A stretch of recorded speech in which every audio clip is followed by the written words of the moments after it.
Hello.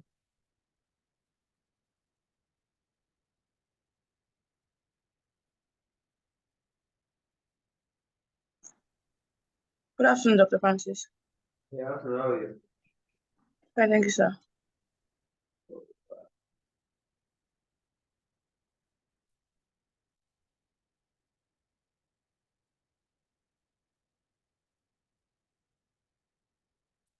Right, so what are we doing today?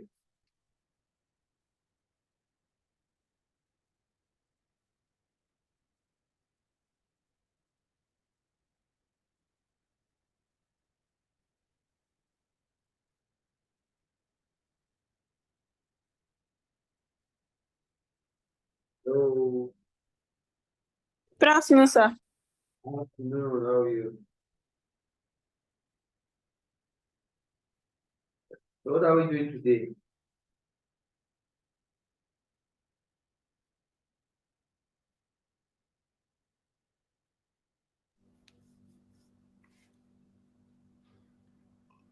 I thought it's a continuation of the Excel class we had. I'll Okay. finish up. Yeah. Okay, so where did we stop in that the last time?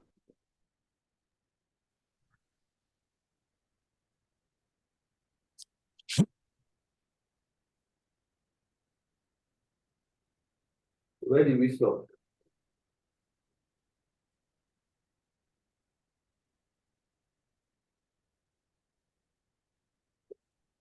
So for the Excel class, the last place we had stopped was when you were speaking about learning prompt engineering, and then you had showed us that Python was also in Excel. We had also learned, key functions to use for shortcuts, how to basically analyze data, how to filter, sort, and all of that. Okay, that's fine. Let me look for my file.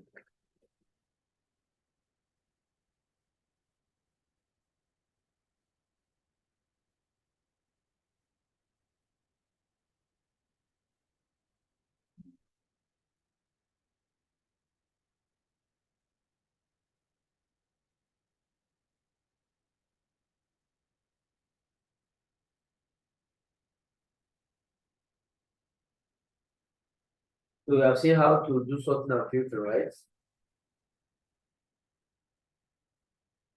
Yes, sir. Okay, did we look at text to column?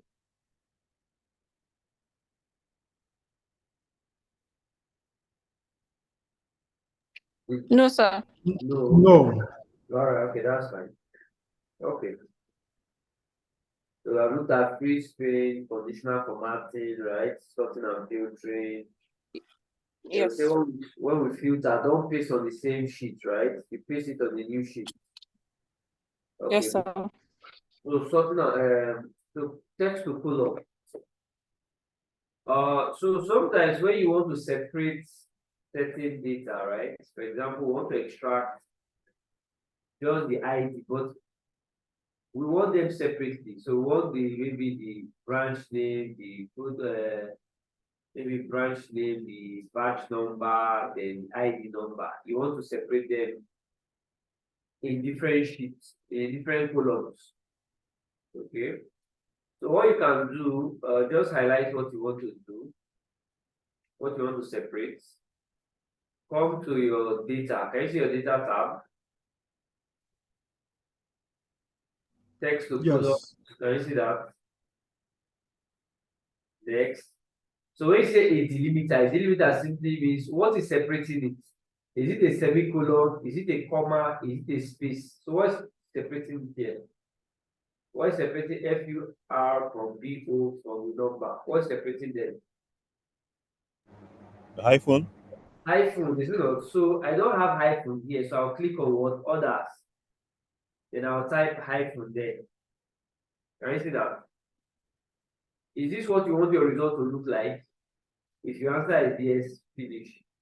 And we are done.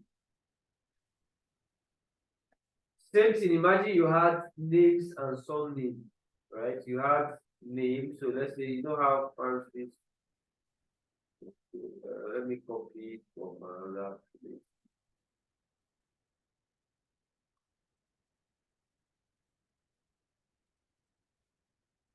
So something like this, right? So we have something like this. So we have full names. So imagine you have full names like this now. You want to now separate them into their first name and last name. So we have something like this. We want to now separate it. Make sure that there's no data here, right? By the side of it where you want to separate. So I want to separate it into first name and last name. So what we can simply do, click on your data tab, text to column, next. So what is separating them now? What is separating the names? What is separating the names? Space. Space. So I'll click on space. I see that. I'll click on space. So is this how you want it to be? Yes. And I'll click on finish. And I'm done. Then I'll go and correct it here. So whether maybe this is the first name. And this is last name or something.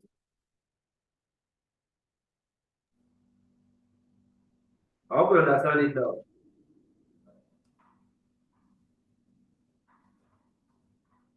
Do you understand this? Yes, sir. So I'm sure you can think about a use case that you can apply it. All right, good. You're Now, making it look like a child's play. is there? You're making it look like a child's play. How? Is that all? Very. Okay, another typical use case, right, of this text to column. Now, have we ever experienced this type of thing before? Where you see dates.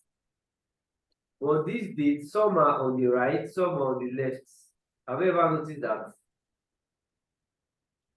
You want to analyze data and it gives you something like this. When it's on the right, what does it tell you? When you see it on the right, what does it tell you?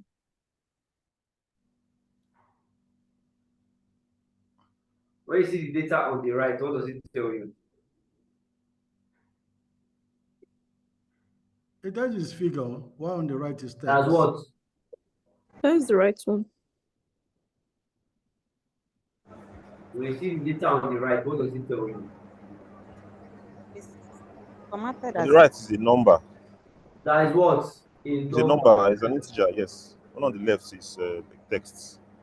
But meanwhile, they are the same dates now. So why is one on the left? Why is one on the right? They're not formatted. They're not formatted properly. I don't know. It's not formatted properly. Yes. I can still come here, format it. You know how to format, Control 1, format cell.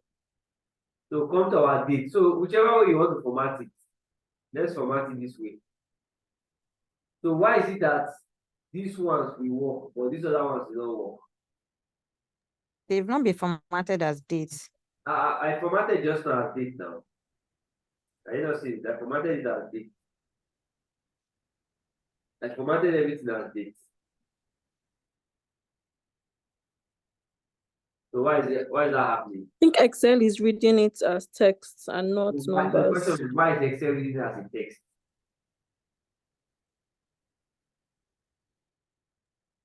Why is Excel reading it as a text?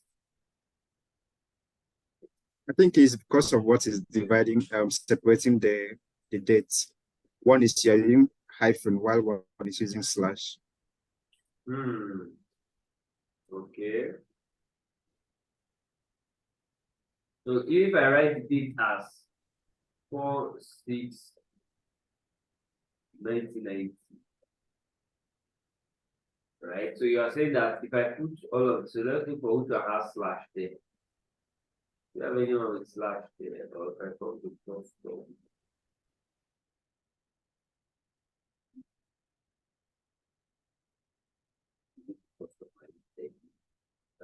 Maybe that's number. Then to look for anyone that will have slash. I think there. day, month, year.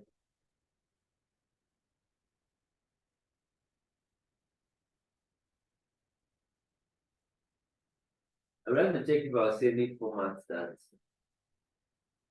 we already have that slash there. Okay, no worry, let's come back here. If we go back to the fundamentals, right?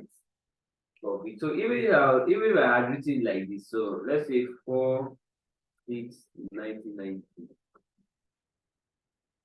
You still taking it, still reading it this way.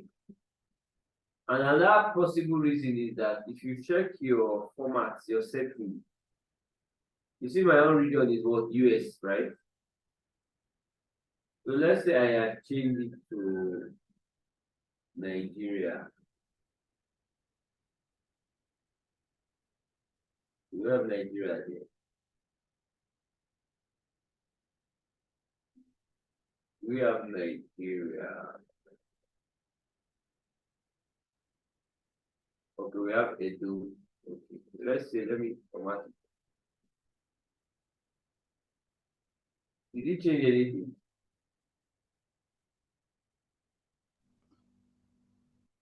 Did it change it?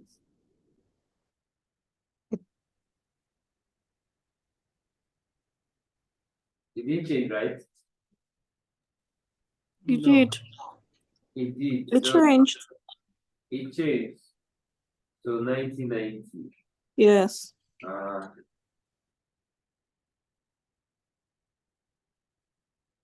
Let's assume this was the date we had. This one's already on the right, you know. So that means it's seen it properly. But what if you see this now? Look at this date format. You know, normally we have different date formats, right? Nigeria, what date format do we use? Yeah. Month, dates. Is that how we write normal? No, we use dates, months, year. Date, Okay, date, dates. date, month, year, you know. Yes. In the US, what do they use? Month, day, year. Month, Yeah, day, yeah. year, is it not? Month, dates, year. Months, day, year. So that means that today is what now? 26th. Is it not? 11th, what? 2023. This one we read it normal. This is how we read it. In the US, how would they write their dates? 11/26, 11/26, 11/26, what? 2023. 2023. What do you notice now? The one on the left is formatted as American dates format. That's how you are interpreting it, but how is Excel seeing it? As It's saying text. it as wrong data, but I think we have changed the setting to Nigeria, so it's not recognizing it. Even if I come back now, let's check it. So let's change it back to US.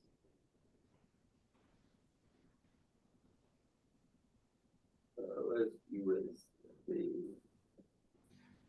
Okay, English United States. Okay, that's fine. Did you change it? No. No. No. Okay. So do you understand where the problem is coming from here now? I think it's the hyphen and the slash. It has not, you see, I wrote them the same way. Can you see that? But automatically detected this one. I wrote them exactly the same way. I did not do anything. Look at it. I just wrote 26 slash, you know, 11 slash 2023. And it formatted it for me automatically. But this one, I wrote it exactly the other format now, using what? Month, day, year. And it says, I don't know what you're talking about. Okay, it's the year, the way you wrote the year. You're not audible. You cannot hear me. I can hear you now, but your time is you were quiet. I don't know what's going on. Can you hear me clearly here? Yes, I can hear you clearly now. Yes. I showed you that how I typed it. I typed it exactly the same way. I didn't change anything. 26, 11, 20, 23. Can you see that I wrote it in full?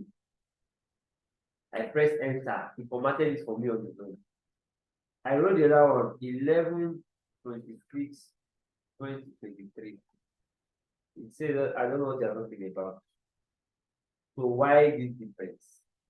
Because this is a very important thing that we must learn, because when we are entering this is what usually causes problem. When you want to analyze, let's see, do you have anyone that the year is full? Okay, yeah. So can you see that? Doesn't mean much. So where is the problem coming from? It's coming from our word formatting. Can you see that? So once you understand your format as a date, it will take you to the right, because date in Excel is seen as a number. But here, it doesn't understand your word date format. So which means your date formatting is not consistent. So this is where your text to column also comes in. These are that use case for text to column. Has anybody ever experienced this problem before? Yes. Huh? Yes. So imagine I want to extract the year out. So let's say this is year. I want to extract the year out. Okay, you know there's a function called year. So what year will it extract from me here?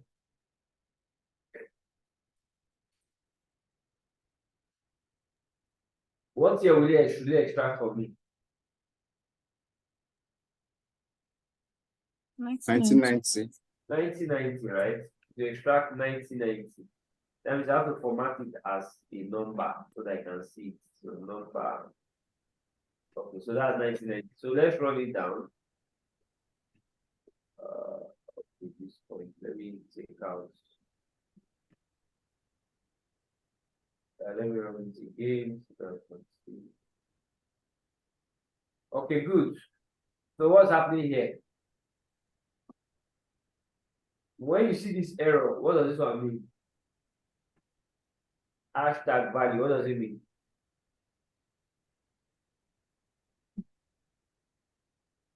When you see this error, what does it mean? That He did not recognize. Yes, not a value. Say not a value, is it not? Not a value. Okay, good. So the one that I have seen as a number, which is a value, is the one that I extracted. The other one is the extract. So let's see how to correct this type of problem. Okay. So if you notice the format in which this was written, it was actually written in what? Month-day format. But the way our Excel is configured is written, is formatted as what? Year, day, month format. Can you see that? So what do we do now? We have to now go and recognize the date format. So I'll come here to my data, text to column. I'll just, since I'm not separating, I'll just click on next. Next, I'm not separating anything there. Then I'll come to date. Can you see date format? Can you see your date format? Date. Yes, sir. I'll now come here and switch it to what? Month, day format, because that's how it's formatted. And finish. And that's all. We're done. So now you can go back now and format it the way you like. I can now go and format it the way I like. So the best way to format it is to use what? Anytime you are entering your date, always use what? The year, month, day format. Universally is accepted. I hope this is clear. Are we clear with this now? Can you just repeat it once more, please? Thank you. I should repeat. Okay, I should repeat. From your data, yeah. Okay, from here, right? So I highlight my date. I'll highlight my date. Okay. I'll click on my data tab. Text to columns, right? I'll just click next. Naturally, text to column is to separate columns. Okay. But we can also use it to format dates. All right. So here I am not using it to separate columns. So I'll just click on next. I want to format my date. Can you see that? Column data format. Then I'll come to my dates, right? Now, if I notice, because my date has been entered in a month day format, can you see that? That's why it's not recognizing some of them. So I will switch it from day, month, year to what? Month, day, from year format. And I will click finish. And that's all. You're done. Okay.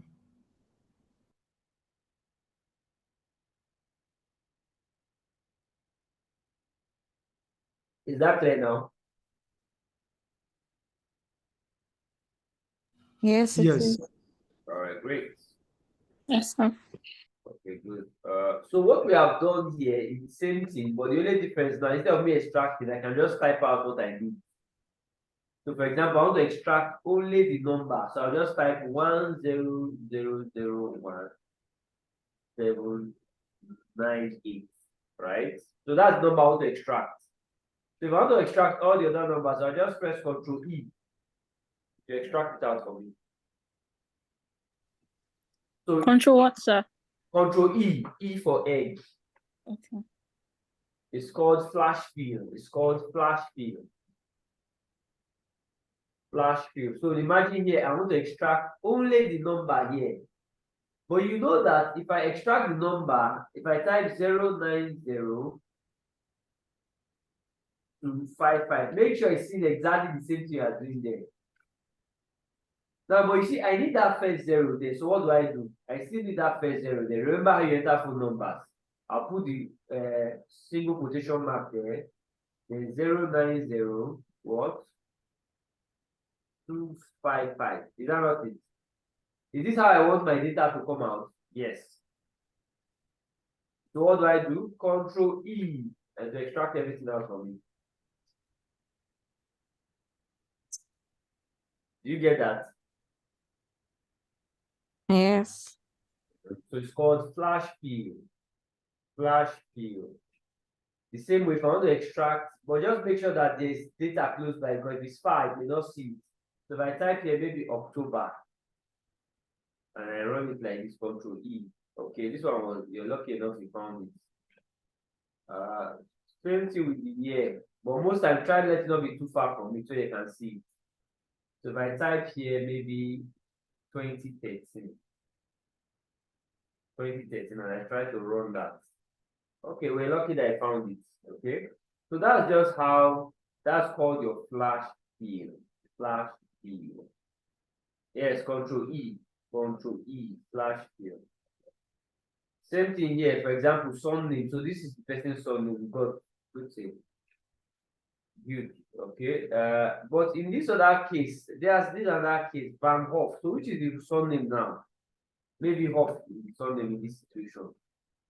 Then the last one I'm seeing, that's O'Donnell. So I'll just put O'Donnell. O'Donnell.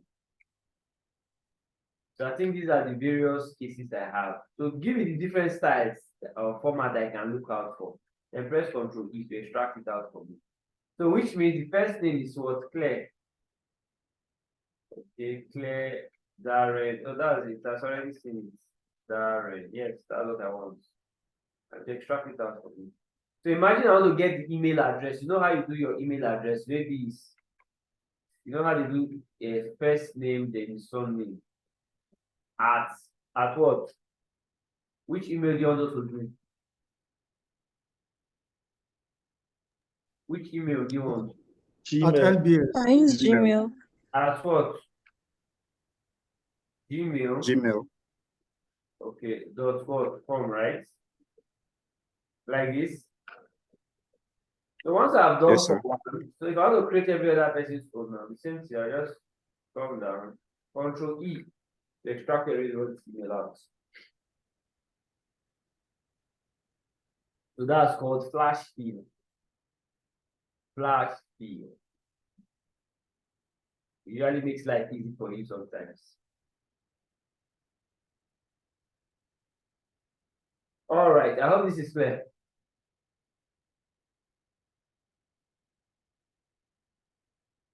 Is this clear? Yes, sir. Yep. All right. So let's move to another one, data validation.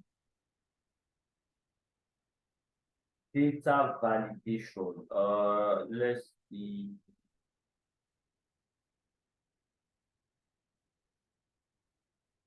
Let me copy this one out.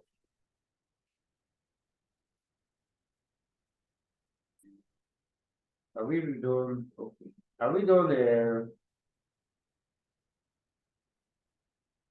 Are we done? Remove duplicates.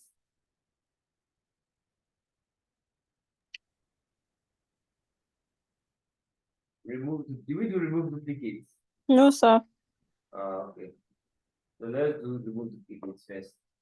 So imagine here we have about how many transactions here? About 5,000, is not 5,000 transactions here. Okay. Now, how many unique pizza types do they sell? How many unique pizza types do they sell?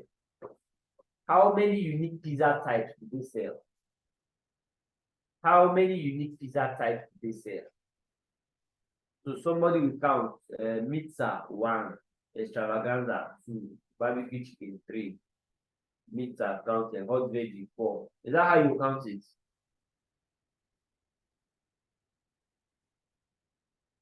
Is that how we count it? Yes. No, not usually. That's not how. Which year are you going to finish? You count it like that. I usually filter. You Using filter. the keyword. So that's another one again. I'll just filter here. Now, what if this filter was up to 100? Sometimes you may be lucky, it may just be 3, so that's easy to see. But imagine it was up to 100 or 200. So what do you now do in that case? So this one would have worked, but may not be very efficient, right? So what you can do, if you click on your data tab, you will see, can you see your data validation? You see something called what? Remove duplicates. Can you see remove duplicates? Yes, sir. So the first one we have done is flash field. Can you see your flash field here? This was flash field that we did, Control E. That was the flash field that we did. But here we are doing the second one called remove duplicates. Can you see remove duplicates here? I'll remove duplicates and click OK. So how many unique pizza types do we have now?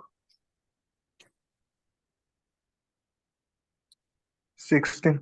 16, isn't it? So I'll click OK. So it will tell you 4,984 duplicates were found and removed. So 16 unique values left. Click OK. That's all. But you know, the only disadvantage here is that it will alter your original data. So you have to copy it out. You have to copy it out. Okay. And you see, because of this, in Excel 365, they now came up with a new function called unique. Have you come across this function called unique?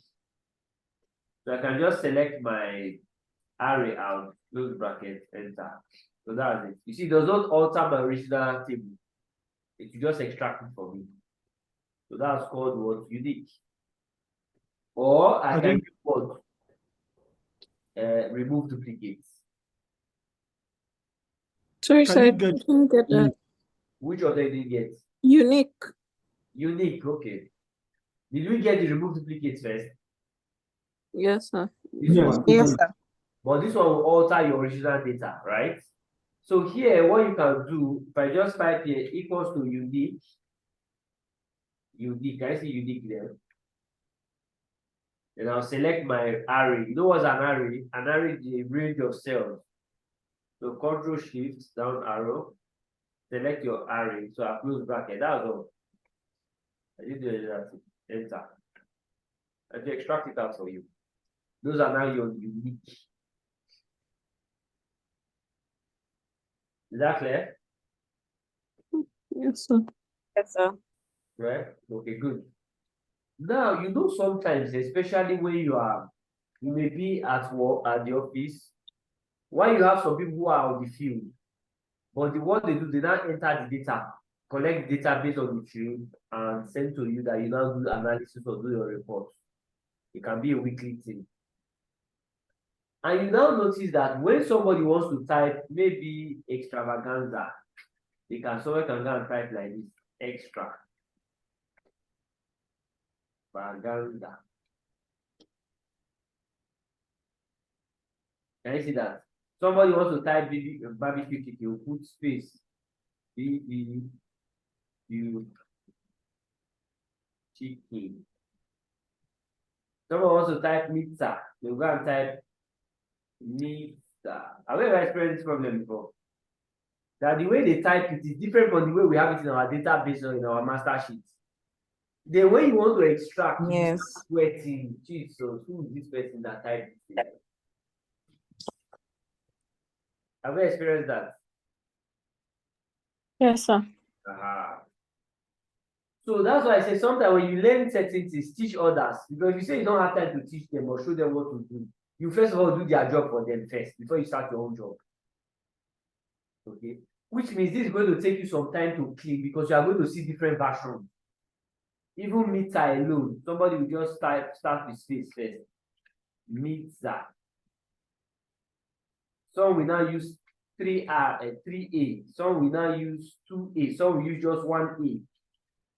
And these are all different problems you are going to be facing. Different problems. Okay. So to avoid this, what do you do? To avoid this, what do? You need to create what? A template. Right?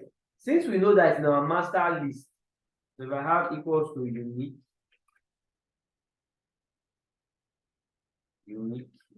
so I know all the arrays we have. This is how it is in our master sheet, right? Good. So like I want to create a template for them. Either I can go to a new sheet and just call maybe product. Okay. So in this product, I'll run it down all the way to the end so that in case they are entering data, you keep there. Okay. Then I'll come here. Can you see your data tab? Okay, let me do it on the same sheet first. I can do it on the same sheet. I can do it on the separate sheet. Which one do you prefer? Same sheet or different sheet? Same sheet. I should do it on the same sheet. Okay, that's fine. So let's assume they want to enter products here. Products, right? So product. So here, let me copy and paste values only, right? So that I don't have any formula there. Okay, good. So there's a product. So these are the products here. These are the products here, okay? So I want to format it so that all the way down, so no matter how long it is, they can always enter the data there. So I'll come here, data tab. Can you see data validation? You see the first one we did was flash field. The second one we did was what? Remove duplicate. The last one here is what? Data validation. So I'll click on data validation. Okay. So by default, Excel allows you to enter any value. We don't want you to enter any value. We need you to enter it from a list, right? Where is the source of this list? This is the source here. Can you see that? Error alert. If there's error, should the person continue or no? Stop. What should we tell the person?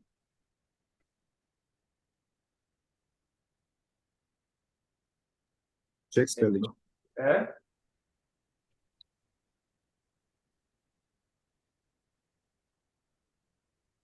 Or you can just even give the person a message. Are you on Hulu? Check the list again.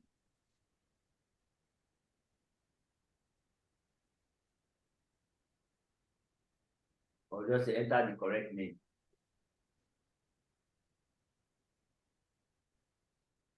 Can you see that? So now it has been validated. Can you see that we can now type? They don't need to type anything anymore. So if, for example, you want to type hot veggies, see hot will be coming out there. If I come, I want to type maybe chicken. I just type one. I just comes there. I just put it there. You get.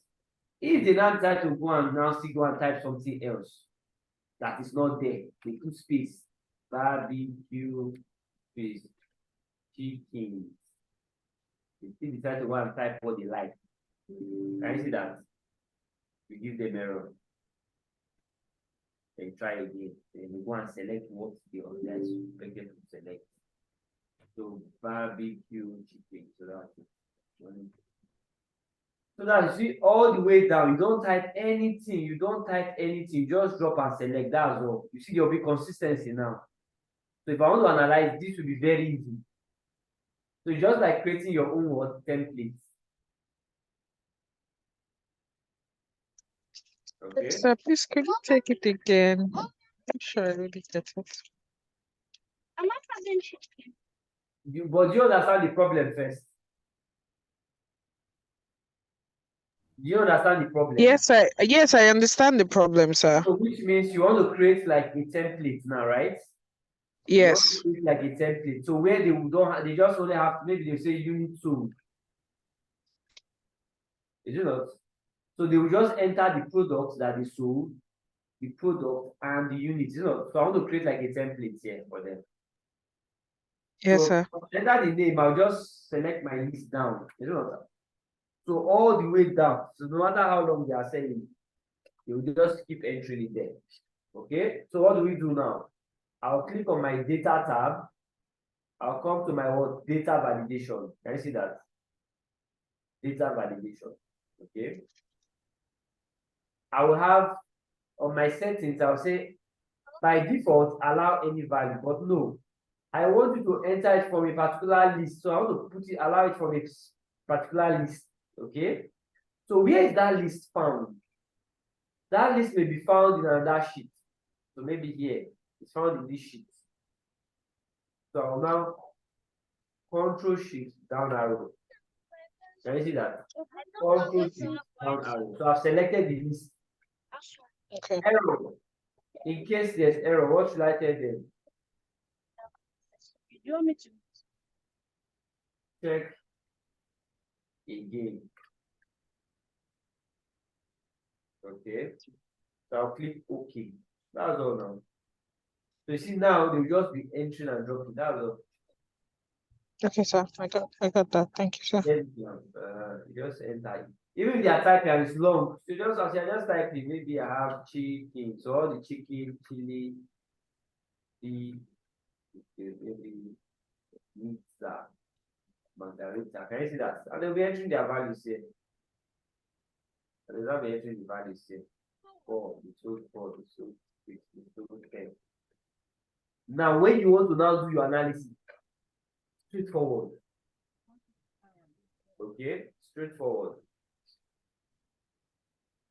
Now, this is one case, sometimes. What's the matter? Where's the other?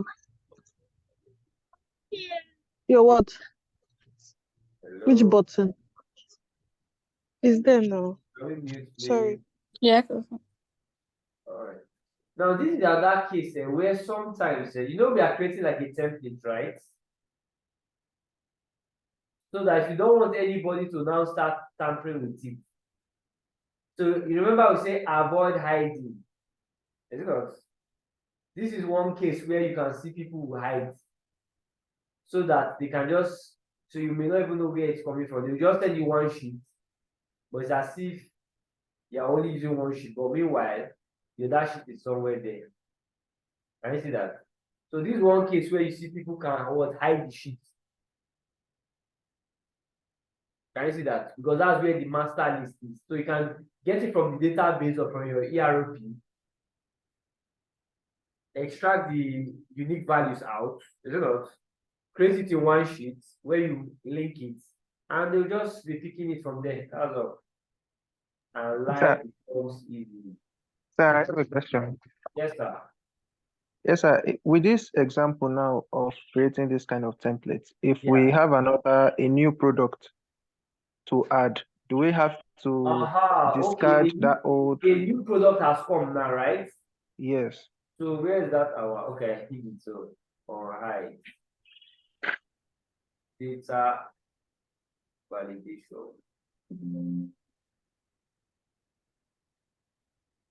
So a new product has come out, right? This is where your tables now come in. So if I have here product, products, right? So I will always make it an Excel table. Although we are coming to Excel table.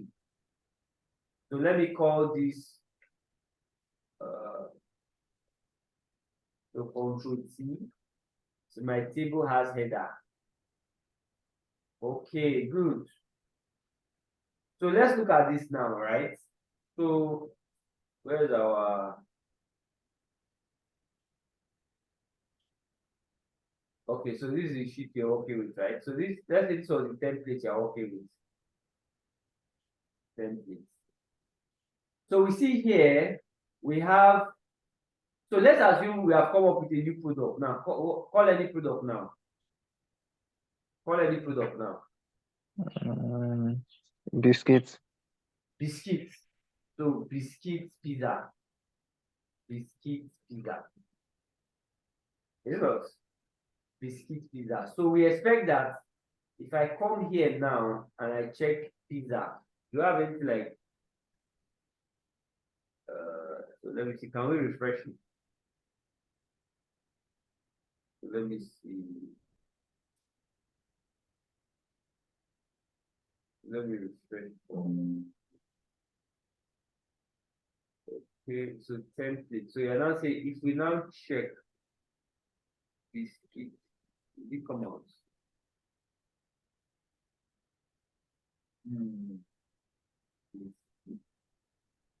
There's no biscuit.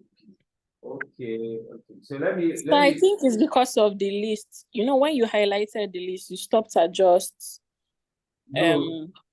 Aha, okay, yeah, that's true. That's true. So what we'll do is that first of all, we'll create a table first, right?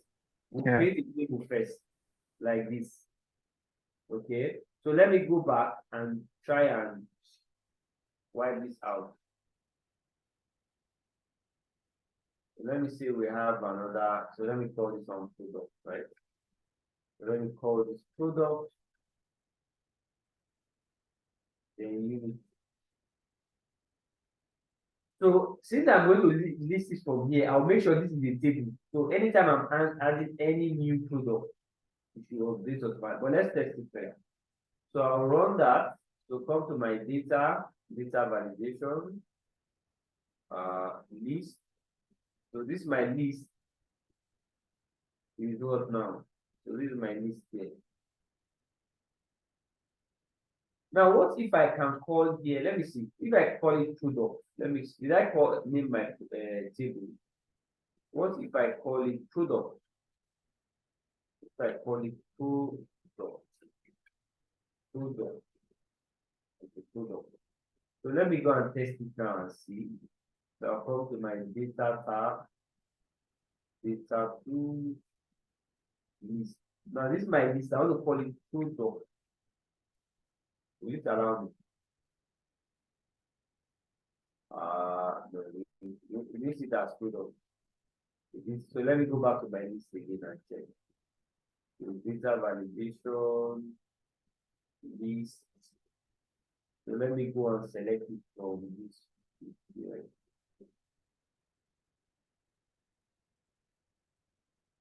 Right. So should I take it from? Okay, let me take everything. All right, click OK. Now let me see. We're speaking that heading as product. Okay, let me just.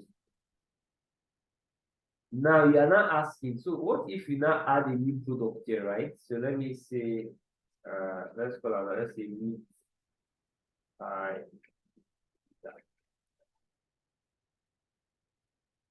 Okay, meat pie pizza. So let me check. We didn't select everything. Sorry. But did it let me just check. Did it appear here?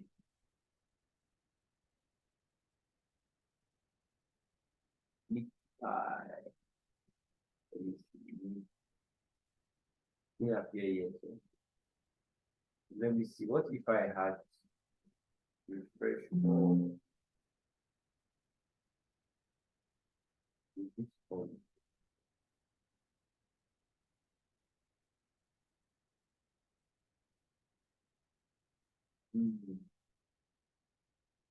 I don't know why I should pick it if I use it in a table, right? But I'll look for a way around it. But I'll look for a way around it. So when you add new, if you add new product, right, to it, it should also be. That is it possible that the reason is not showing on the other sheets Yes. is because of that biscuit pizza. When you were Saying that selecting, even if I type biscuits, right? Biscuit pizza is there, right? Because it was updated. If I yes, click but that list. But I'm Yeah, not saying, what if a new one now comes? I now type meat pie pizza. that's why I'm saying that is it possible the reason is because the source is restricted. The source stopped at biscuit pizza. It didn't contemplate any other inclusion. Can you select empty cells when you are selecting your list? So that's one advantage of using a table, right? This table is supposed to be growing, right? So if it had referenced this table name, it would have been perfect. Because we're referencing just the table name. So whatever is in the table name, we pick it from there. So that's what I was trying to check whether it's going to see as product. You get it? So that when I come here to my template, let me do that. So if I have come down here and I say, okay, data tools from list. So this my source. I want it to be product. I want the table to be product. Or there way I can write table product. But it's not seen as product. So if I had referenced it here as a table, right? I want it to sit as a table. But here, so see the challenge here. He's reading it as okay, he's reading it from where to where now? From okay, what if we now say give me from G to G? So G to G is like saying give me everything on that column. Let me see this will work. Give me everything on this column from G to the end. What is it? Okay. So what I want to do, I want to read it from here down. Sorry. Let's come down here. So I want to read it from here down to, you see that? Down to the end. Do you understand? So that anytime I'm entering any data, as if validated now. Okay, good. So we have something like that. Now let's try now. So if I come here now and now type, so let's call another name, call a new name now. Pineapple pizza. Pineapple, okay, so this will now be pineapple pizza. So pineapple pizza. So let's come back to this list now. If I come here, pineapple pizza. Aha, it's here. Can you see that? Yes, sir. Yes. So that's the workaround. So rather than just selecting this, select the entire list down to the end. So no matter how many new products you are entering, it's going to be reading it. So I would have selected from here down to the end. But some of those cells are not tables now. You remember the first ones you have their table, but selecting everything, you're selecting. No, it doesn't matter. It doesn't really matter. Okay. It doesn't matter. What you are picking now is the entire thing down. As I'm adding new product, you see it's converting to a table now. If I add new one, maybe chicken. Let's say chick pizza. Let's say chick pizza. No matter what I put, you still sit at the table there, but it really doesn't matter because it's reading the entire cell down. Okay. So if I have my products and I select from here down, I'll come here, data validation, list. I'll pick my source now. So where's my source? It will be from where now? From this meter. You see here? Rather than stopping here, I'll continue it down to the end, to the last. Unless there's is it possible we have 1 billion products? So you see, no matter what I have now, I have this one. So if I like, let me go and add a new one now. So let's go and add a new product now. Let's add a new product to it. So we have chick pizza. Let's call it water pizza. Water pizza. Can you see that? Let's add that. Let's go and check water pizza. Do I have water pizza now? Water, yes, water pizza comes. All right. So that's it. I hope we are clear with that now. Yes, sir. Yeah? Yes. So that's why anytime you want to start anything analysis, right? First of all, you remember your table, you remember our rules, right? Those are our 7 rules. How our table should look like. We said no empty rows, no empty columns, 1 row of header, isn't it? No obstruction around data. Okay. No total or subtotal. Which other one do we mention again? All date should be on the single column, right? Good. All variables on the single column. Good. So the moment I see my data is clean, so is this data already ready for analysis now? Is this data ready for analysis? Is this data Yes. ready for analysis? Yes. Yes. So what do? I'll press Ctrl T and convert to table. Ctrl T to convert to table. Once I convert to table, I will just come here, name my table. So let's name my table. Let's call it what? Maybe order. All right. So once I've converted to table, but how do you know it's an Excel table? You see tables. Can you see table design there? If you see the first one, you see there's something like table design, right? So when I press Ctrl T, you see your table design there. Can you see your table design now? So once you have table design, this is what in an Excel table. Okay. And what's the reason we need to convert to an Excel table before we start our analysis? Why should we convert to table when we want to start our analysis? What is the advantage of it?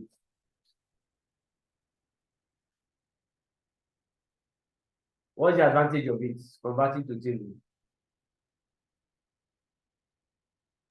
I think for ease of analysis. Ease of analysis, yeah, kind of. But what other reason? It's still part of analysis. Now look at the difference now, right? So look at the difference. That it has pivot filter. Does this make it an Excel table? Does this make it an Excel table? No, No. So how do you know that it's not an Excel table? there is no table design. No table design. Is it not? No table design. So in this case, there's no so this is not an Excel table. So let's try and calculate something. Let's say you want to calculate margin. How do you calculate margin? If I want to calculate margin, how do I calculate margin?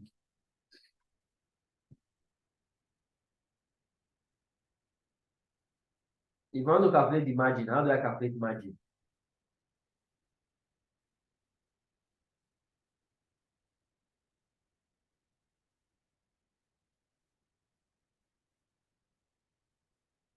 How do you calculate margin? Profit over sales. Profit minus sales. Profit So minus sales. Profit, Profit minus sales. Profit minus sales, that's margin. I think it's profit over sales. Profit divided by what? Profit over sales Yes. times 100. Yeah, what are you going to type there? Equal to profits divided by what? Sales, right? But if I want to get cost to be what? Cost to be what? I want to calculate cost. Profit minus sales. So it is sales minus profit. Profit. Can you see that? Then if I run it down, I run this one down. So I've calculated it. So you see what I did first, right? So I want to do the same thing using Excel table. So we'll see the difference. So let's first convert to an Excel table. So how do we convert to an Excel table? Control T. All right. So now let us do the same thing. So to calculate margin, how do you calculate margin just now? How do you calculate margin? Profit over sales. So look at it, equal to profit divided by what? Sales. Can you see that? Profit divided by sales. I'll just press enter once and I'm done. I'll finish calculating. If I go to the next one, cost. How do we calculate cost? Equal to what? Sales minus profit. Profit. Just once. That's all. Enter. And I'm done. Which is easier to calculate? The table. The table. So the reason why you must always convert to a table is because of automation. Because of what? Automation. Okay, because most of our reports we want to automate it. So as transactions increase, your table is going to be growing. Okay, and as your table grows, when we have our report, we just click refresh and all our reports refresh. So it's because of what? Automation. Okay. So it's based on this, you can now start your what? Analysis. Based on this, you can now start your what? Analysis. Chino, here, let us know when we start our Python, right? When the other members are doing start. So if I want to do any reports here, so let's raise a question. Raise a question based on this. Raise a question you want to answer from this data.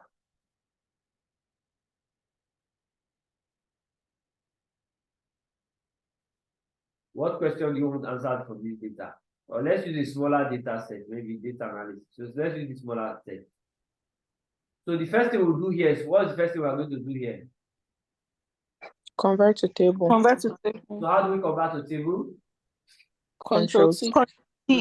That was a convert to table, right? So let me call this one, phone. Let me call it phone, okay? So to start your analysis, so what questions do you want answers from here? What questions do you want? What answers do you want from here?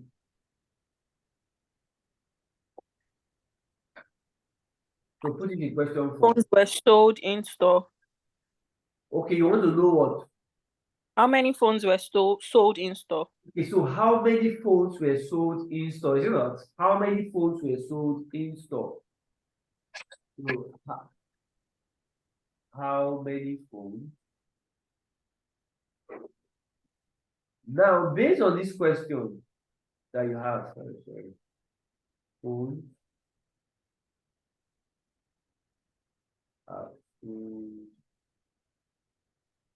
in store. Can you see that? Now, what are the variables you have here? What are the variables that you have? Quantity. You have quantity. Product. Based on this question you are seeing here, what are the variables you have here? Sold. So when you say sold, Oh. so when you say sold, now what do you mean by sold? That's Channel sold. and phone. Huh? It's channels and phones. So Channel of sale and then phones. So you say channel of what? Sale. Okay, channel of sale. Okay, sales channel. You know, so you Sales say channel. And what? Phones. Amount of phones. Phones. That's why anytime you raise a question, always think about, how do I have data for it? That is why we move from what? Variable to what? Measurements. Is it not? To data. So anytime you are raising the question, ask yourself, how am I going to measure? So if I say how many phones are sold in store? So in store here represents what? Sales Sales channel. channel as one variable, is it not? But the question is how many? How many? So when you say how many, what does that mean? How many phones? Now you know when you say how many, it can be volume, right? In terms maybe like quantity. Or it can be number of transactions. Can you see that? This one would have bought maybe 1,000, but it was just one transaction. Or it can be many transactions. So you always think about how you are measuring it. Okay? So here we have seen sales channel and probably, so this how many? Is it the quantity now? Will you take it as quantity? Yes. So it will be sales channel and what? Quantity. So now I know I'm looking for what? My sales channel and I'm looking for what? Quantity. Okay? So on the table, I will have it this way. I will have my sales channel. Can you see that? And I will have my what? Quantity. So here I can have what? Whether it is in-store or online, then I can have maybe a particular number, maybe it's 10 million, maybe 20 million. But this is how I want my table to appear. Okay, so let's try and build this and see how it's going to work. So how many phones are sold in store? So to do that, since we already have it in an Excel table, we'll come here to summarize with pivot table. My table name is already phones. I'll click OK. Okay. So if you remember, when we are working with 3 sheets. What are the 3 sheets? Your data sheets, report, Analysis, and your report sheets. report. So this our pivot table sheet is actually our what? Analysis sheet. That is what? Our analysis sheet. This first one is our product, is our data sheet. This is our what? Analysis sheet. All right, so we have it, we have identified it, we have stores, is it not? And we have what? Quantity. Can you see that? So here I'll put what? Store, I call it, or like what we call it, sales channel, right? So we'll call it sales channel. Sales channel. Then here we can just call here total. Then here we can call it what? Total quantity. And that's it. Yeah, I can press alternate F1 and to build my report for me. Okay, so I can create another sheet which will represent my what? Report sheet. So your report sheet, I would like to remove my grid line so that my report can look cleaner. So I'll come here, remove grid lines here so that I can look clean. So I'll take this, all these grid lines the same way. I'll remove my grid lines, remove my legends, put my data label. Okay. I can take off all these. Yes, I can also take this out. So what should we call this one now? What should we title this as? What should we call it?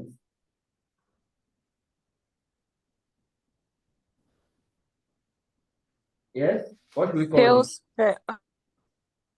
Sales what?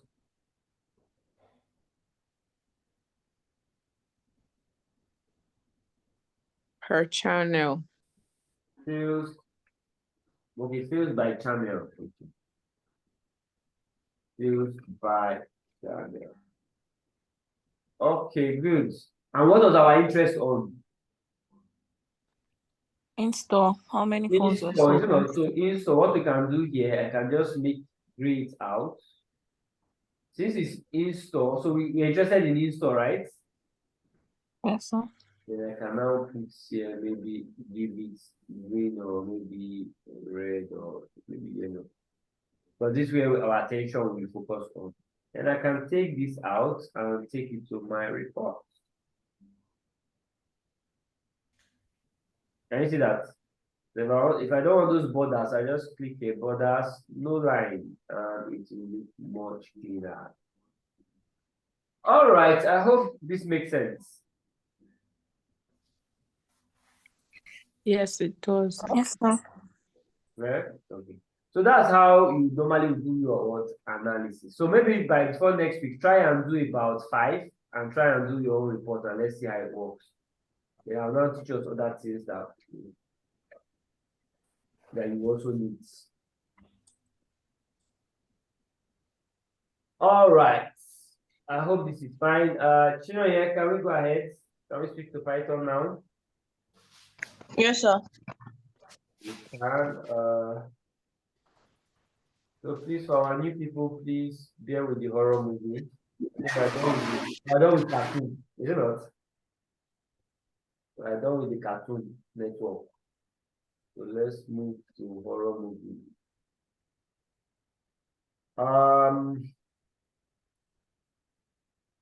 Okay, let me see. Where's my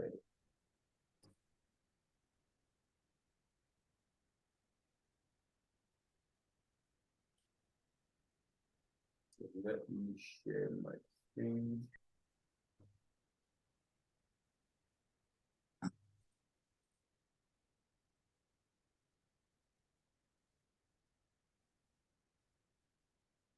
Okay, so what we have done so far, Chino, how many algorithms have we looked at?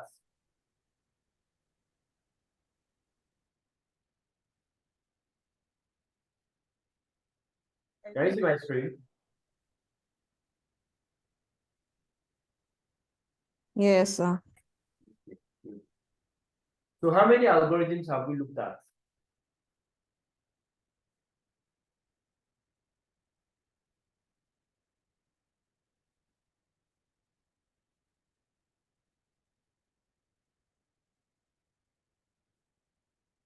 Yes, how many algorithms have we looked at?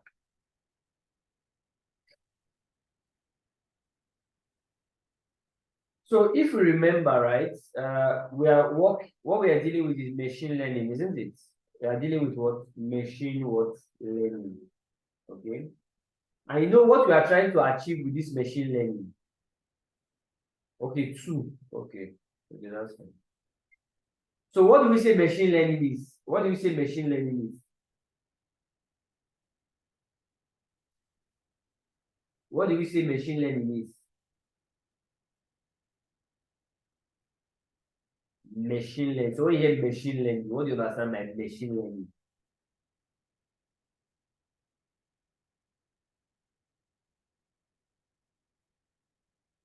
Yes, when you hear machine learning, what do you say it is? Machine learning.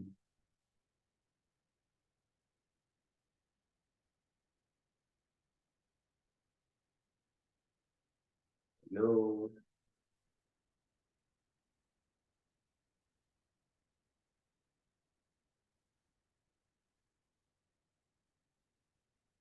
When we're talking about machine learning, what do you understand by machine learning? Machine learning. So we said that it's like feeding the computer like data and the likes and helping it learn to find patterns and similarities in the data and make predictions as well. And make predictions, right? Good. So we know that machine learning is a subset of what AI, artificial intelligence, isn't it? So the way we make decisions as human beings, right? Now we are letting the machine learn. As human beings, we learn from experience, isn't it? For machine, their own experience is from what data. Okay, so it's going to learn from what? The data. So that's why the first thing you will need is what? Data. It's based on this data, you have to now put a what? Model. You now build what? A model, a machine learning model. It is based on that machine learning model to now what? Predict what? An output for you. Okay. But the only difference now is that it's going to do it automatically for you. As new data comes in, If you apply this machine learning model and use the word predict an outcome for you. Okay, so we are seeing that in order to apply a machine learning algorithm, we also try to explain the concept of algorithm. And what do we say an algorithm is? What do we say that is an algorithm? What do we say is an algorithm? What is an algorithm?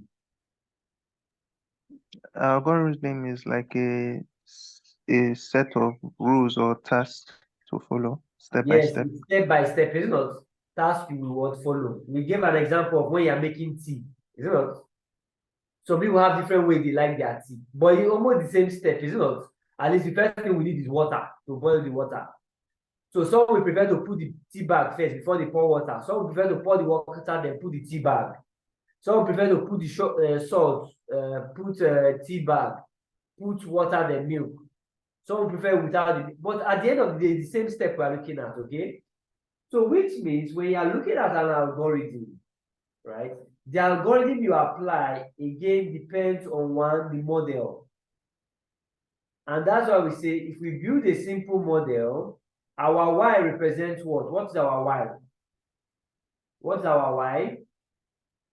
Our target, Our target variable, is not what we want to predict. Why our X is called what? feature variable, Features. These are our features, which we also call your independent variables or called your predictors. Why your target variable is what you call your dependent variable. We said that if your dependent variable, so what will determine the model the algorithm you are going to use? One, it depends on your what? Target variable. If your target variable is numeric, I hope you understand when you say the data is numeric, right? Or we say it's quantitative. You know, quantitative can either be what? Discrete or what? Or continuous. Is it not? So once our target variable here is quantitative, that means you can take 1, you can take 2, you can take 3.5, you can take 1 million. Is it not? It's quantitative. What algorithm are we going to use? If it's quantitative, what algorithm are we going to use? regression, We are going to use what? Linear regression. We are using what? Your linear regression. But once our target variable is categorical, when we say categorical, what do we mean by categorical? What do we mean by categorical? Qualitative. It's qualitative, is it not? Once it is categorical, you can no longer use linear regression, is it not? So we are now going to what they call what? Classification. And under the classification algorithms, we have several algorithms, you know. So what are some of the algorithms that we have? We talked about what? Logistic regression. You know. We have another one, K nearest neighbor, KNN, nearest neighbor, K nearest neighbor. We have another one, support vector machine model. We have another one called naive Bayes. Have you heard of Bayes theorem? Have you done Bayes theorem in class? no, Yeah. In probability. Yes, Bayes theorem. Bayes theorem. This is an application of Bayes theorem. Okay. Then we have decision tree. Have you heard of decision tree? Yes. So this is an application of decision tree. Okay. You have another one called random forest. Random forest. Okay. You have another one called adaptive random. They call it adapt boosting. Adaptive boosting. We call it ADA. We have another one called gradient boosting. You have another one, extreme gradient boosting. You see that? So you have so many algorithms. You have another one, light gradient boosting. Then you have another one called categorical boosting. How many have we seen now? 1, 2, 3, 4, 5, 6, 7, 8, 9, 10, 11. These are just the common ones, right? Then we have linear regression. That's about 12 algorithms, you know. So what we have seen that the kind of what algorithm you are going to adopt, first of all, depends on what? The nature of your target variable. If your target variable is quantitative, which algorithm are you going to apply? If it's quantitative, which algorithm are you going to apply? Linear regression. Regression, that's what they call a regression problem, right? So the common one is linear regression. However, under linear regression, we can have other ones, right? There's the one they call, I think, lasso regression. There's another one they call ridge regression. And there's another one they call, I think it's elastic, is it net elastic regression? But all this is the common, the normal regression, you know, that's this one. It's based on this one that every other one is now built. Based on now the condition. Because for you to use a regression, the assumption is that what? This your variable y, your dependent variable, is random. Random means it can take any value, any value. But the moment you want to now predict, will my customer buy or not buy? Can you see that? Is this one random now? Is this random? No, no. So it's not restricted, is it not? Yeah. Between 1, they are going to buy, 0, they are not going to buy. So this is what they call what? A binary. Is it not? So it's a classification case, whether they are going to buy or not buy, whether it's fraud or not fraud, whether employee is going to leave or not leave. So that's what a classification. Do we get that? So this is what leads us to what? Binary what? Logistic regression. Binary what? Logistic regression. Okay. So once we have just 2 possible outcomes, it's called what? A binary logistic regression. All right. I think we illustrated binary logistic regression last week. Yes, sir. Done. We did that last week, right? So let me try and explain some other ones. Then while we're explaining, we'll try and implement them so that I can see how they work. Do you prefer I explain it, then I implement, or let me go through most of them, then we'll start implementing? Which one do you prefer? You explain and implement. Okay, I explain and implement, right? I'll explain and implement. Okay, that's fine. All right, so let's quickly just look at the logistic regression, and let me import my data. I hope this is fine. Can I rub off this my nonsense? It's fine, sir. It's fine. Okay, good. So remember, what we determine is this depending your target variable. If it's quantitative, you're using regression. If it's categorical, then that's what classification. Another classification, we now have this 11 models or algorithms. Okay, so it's how they work. See your data. So at which table did I use last time? Was it advertising, right? So let me use advertising.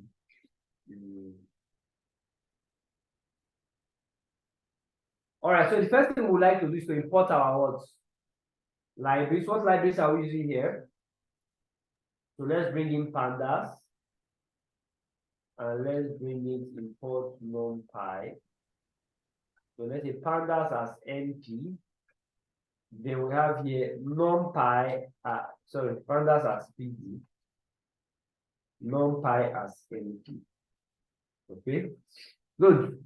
So what's next step? We hit run. Bring in the data. We bring in the data now. It's not, we bring in our what? Data. So I will need to run it now. I will need to run it. So 1 minute. Okay. Let me print on that one so that have space. Okay, good. So import. I like pasted my date. I have a good. So import what? Import pandas as PD. Import numpy as NP. Okay, run that. So here I can just put it in a path, right? You know what I'm trying to do here? I'm just referring to the path.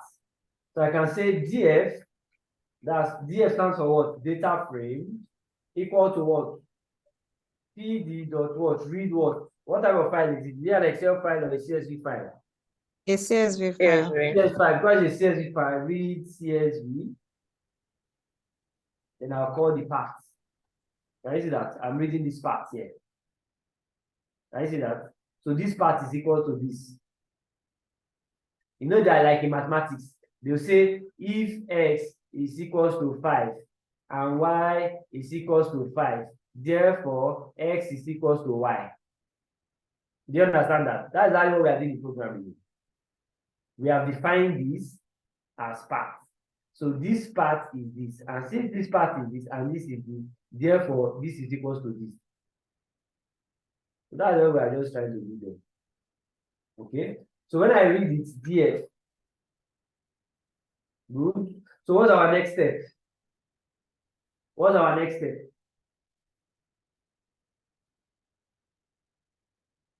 What is our next step? So we have to select the quantitative.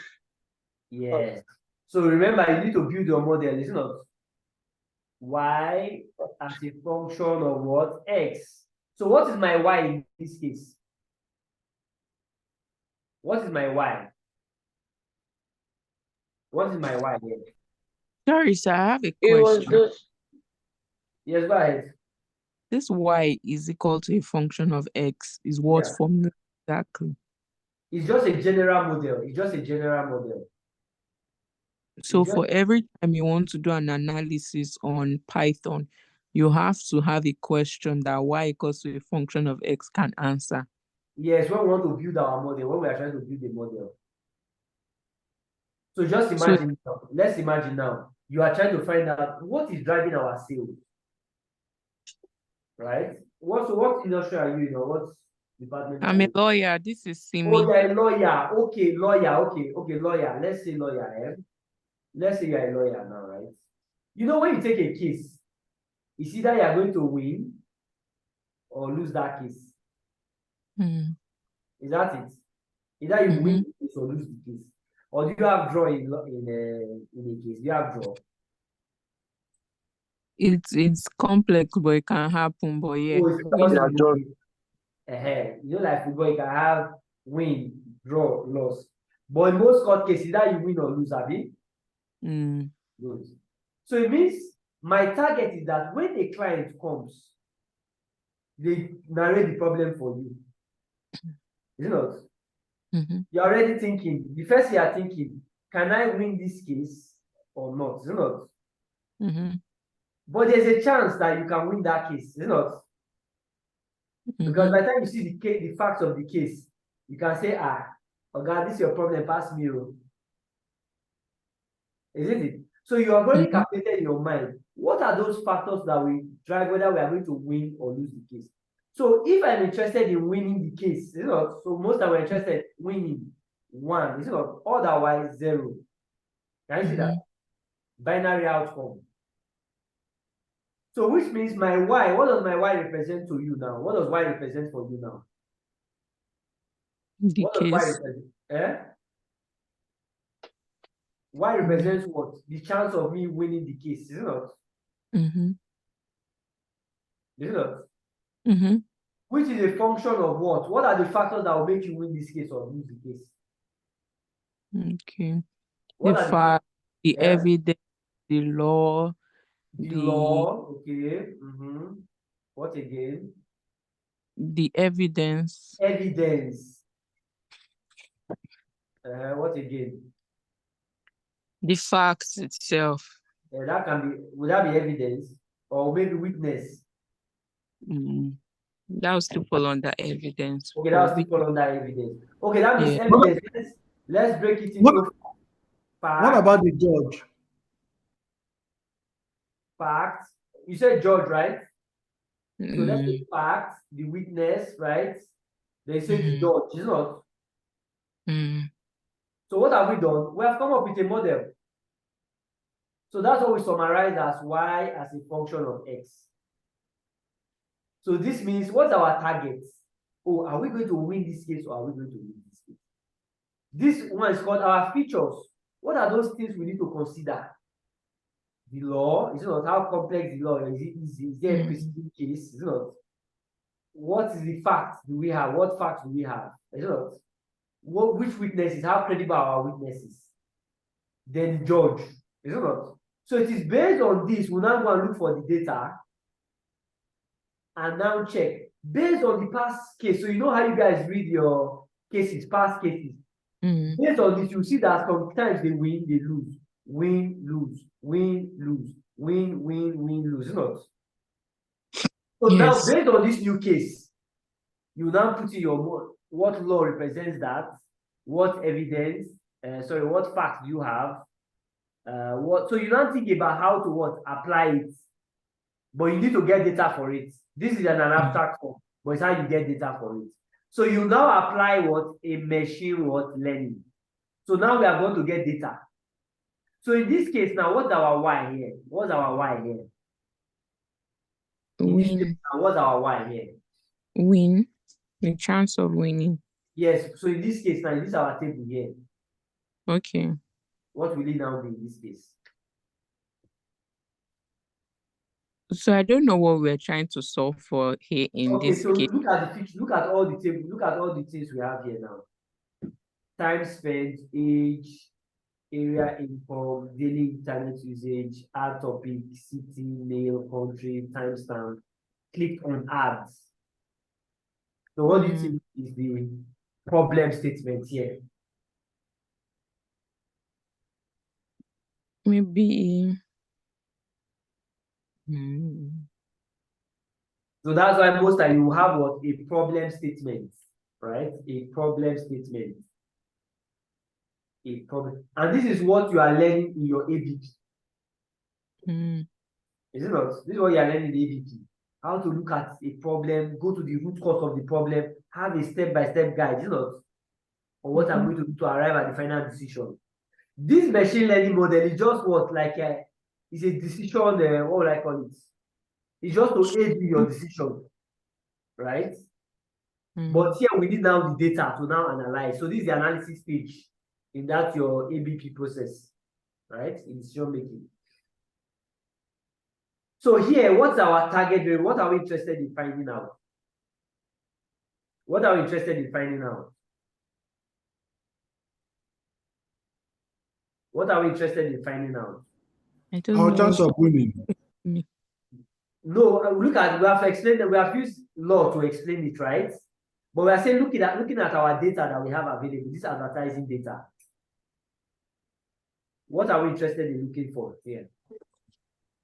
The area income. Okay. Area income. What are we interested in looking out for here? The chance of the customer making the purchase after that particular advertisement, something like that. So you know, most time when you do an ad, what's the chance that when I send the ad, right, the customer will click on it? You know, there are some ads that pop up when you are browsing, Yeah. You may just be browsing something, you see Jumia will just pop up. What's the chance that you're going to click on that pop-up? Do you see that? That is what our Y is. It's not chance that they are going to click on the ad or not click on the ads. So if they click on the ad, we present it as 1, otherwise 0. Same thing with our win. If you win case 1, otherwise 0. Now, what are our features? 1, the time you spent on the site. Is it not? So they are saying the longer you spend on the site, the more likely you are going to click. Is it not? So time spent on the site is a factor. Age, is it not, of the person may drive whether the person is going to click or not. Income of the person, is it not? Because if I don't have money now, will I go be clicking what I cannot afford? Or some can still click it. Let me just screenshot and keep first. Anytime I have money, I will come back and buy. So area, income, is it not? Daily internet usage. So they're not going to go and look for what? Factors, is it not? That can drive whether a customer is going to click on the site or not. You understand that? Yes, sir. So who was asking about this Y and X? I hope it's clear now. It was me. Yes, sir. Is it clear now? All right, good. Yeah. So can I rub So off? Yeah. yeah, I rub off. So Python is a type of machine learning.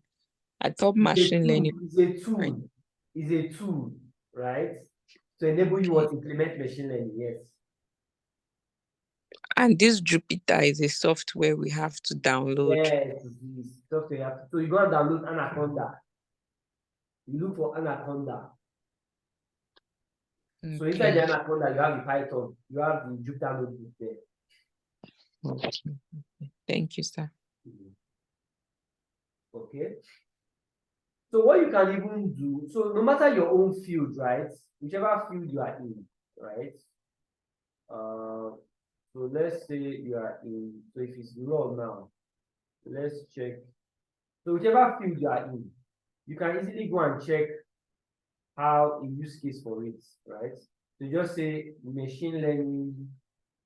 You can just type maybe application of machine learning in law. Can you see that? You see somebody has written use of machine learning in the legal industry. It will now explain everything for you. Think about use case, contract review, fraud detection. And these are different use cases. Pattern detection. Can you see that? Data processing. So this is a use case now. You can go and read it and see what they have done there. If you are looking for how it's shaping the legal, 7 applications. So see, these are now 7 applications in the law, in the legal industry. AI in the law field, which is almost the same thing as what they have done. But I'm just looking at other use cases where they have data, for it, machine learning for lawyers. I know that's funny thing. Any tool you think about, irrespective of the industry, you see a use case for it. Whether it's Python, whether it is Excel, whether it is SQL, whether it's Power BI, there's always a use case for it. Okay, there's always a use case for it. So let me see machine learning in law. Let me see Python. Okay, let me see. Use an AI driven. I'm just looking for whether we have any case that they have applied in law. Artificial intelligence application. So I'm just trying to see whether they got a data set. Then based on that data set, how they now build the model. That's what I'm just looking for if I was. But if you search, I'm sure you will be able to. If you search, I'm sure you'll be able to find. Thank you. You'll be able to find it. Based on legal, okay, that one again. So artificial intelligence machine learning based on legal application, the state of the art and people research. But this is a paper on how this is a research paper.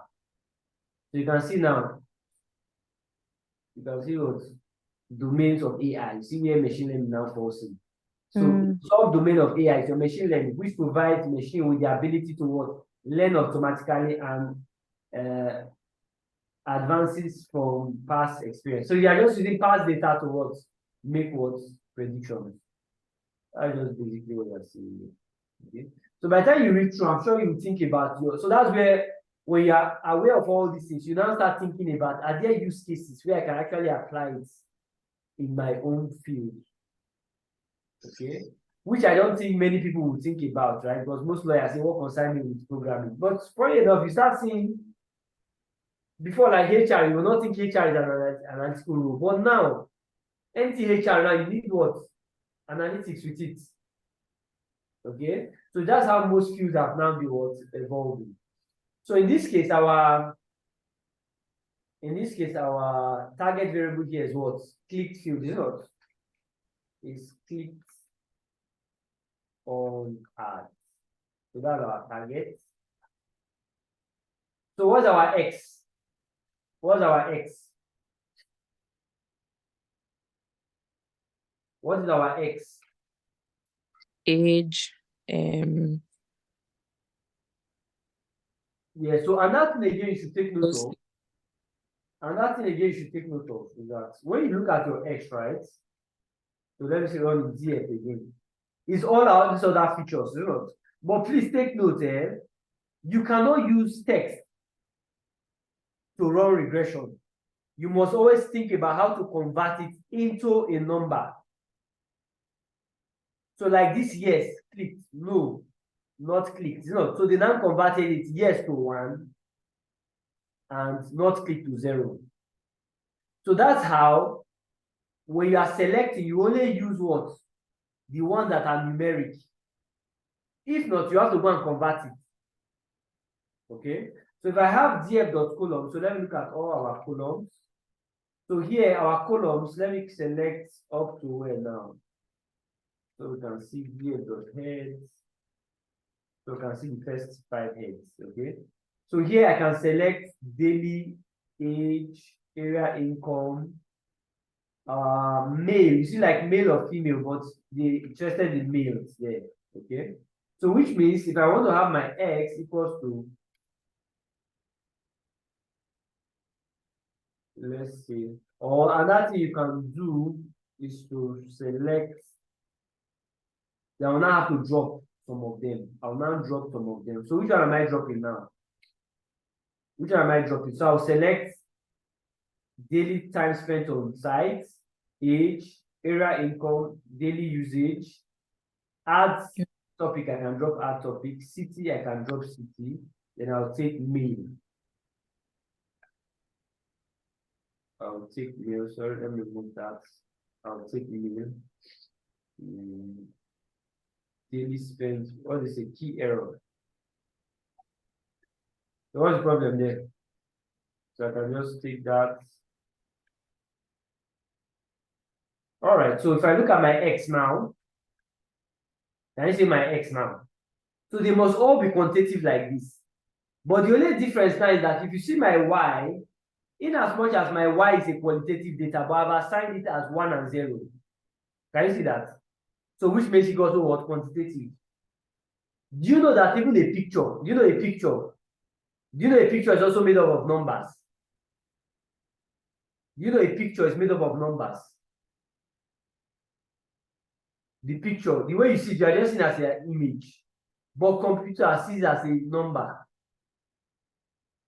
Okay? So everything must be converted to what? Numbers. Okay? I hope that is clear. So once we have selected our features, Yes, sir. so once we have selected our features, what's the next step? Once we have selected our features, what's the next step?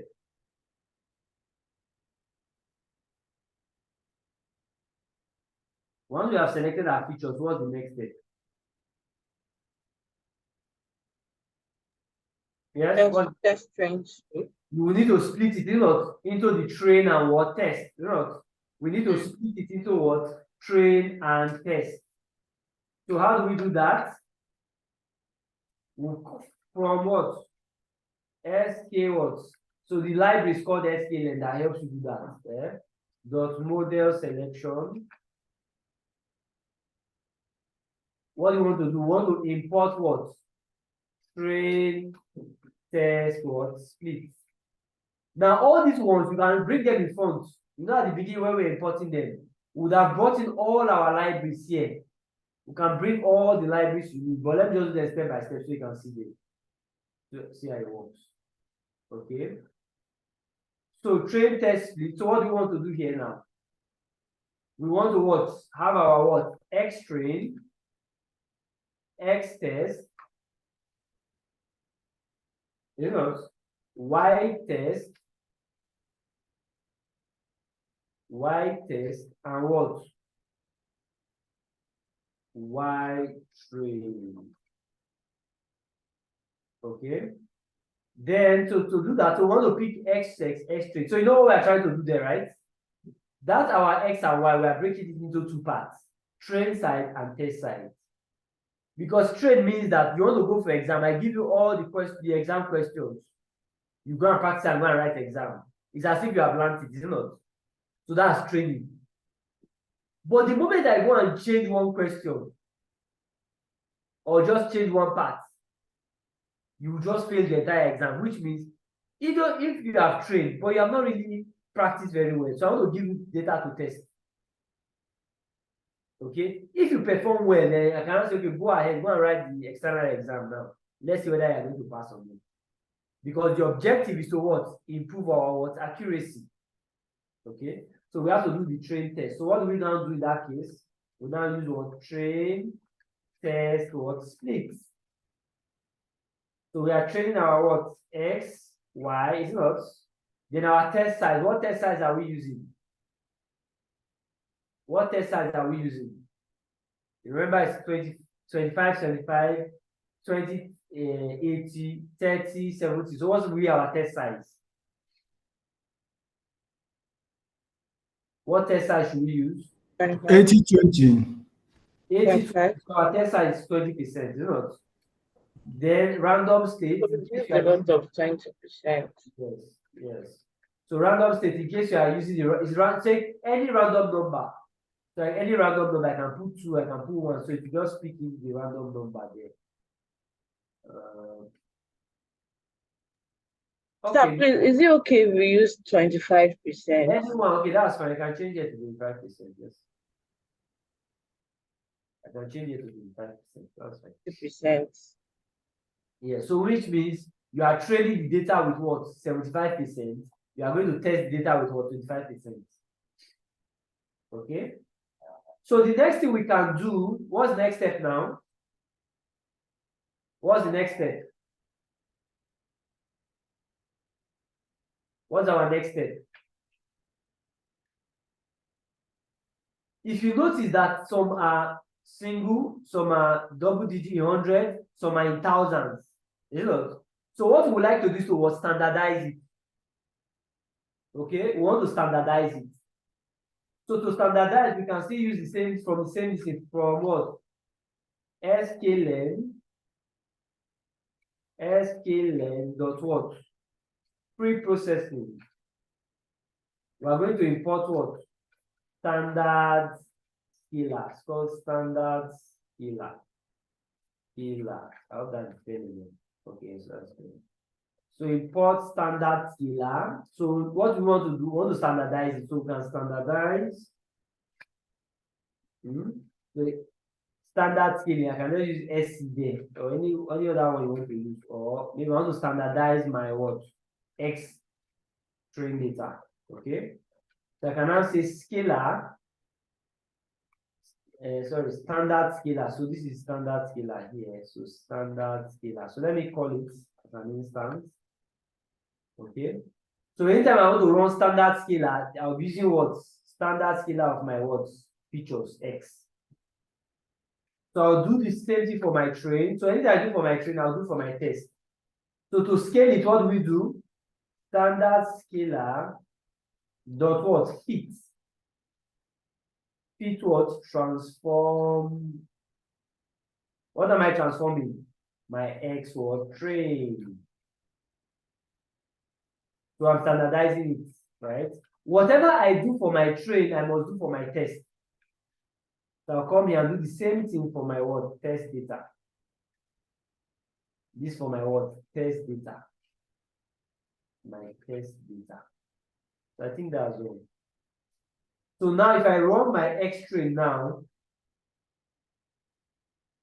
can you see they are no longer in thousands anymore? They are all in the same level now. Can you see that? So that's what standardizing. So once I've standardized, what's the next step? Once I've standardized, what's the next step? What is the next step? After standardizing, what's the next step?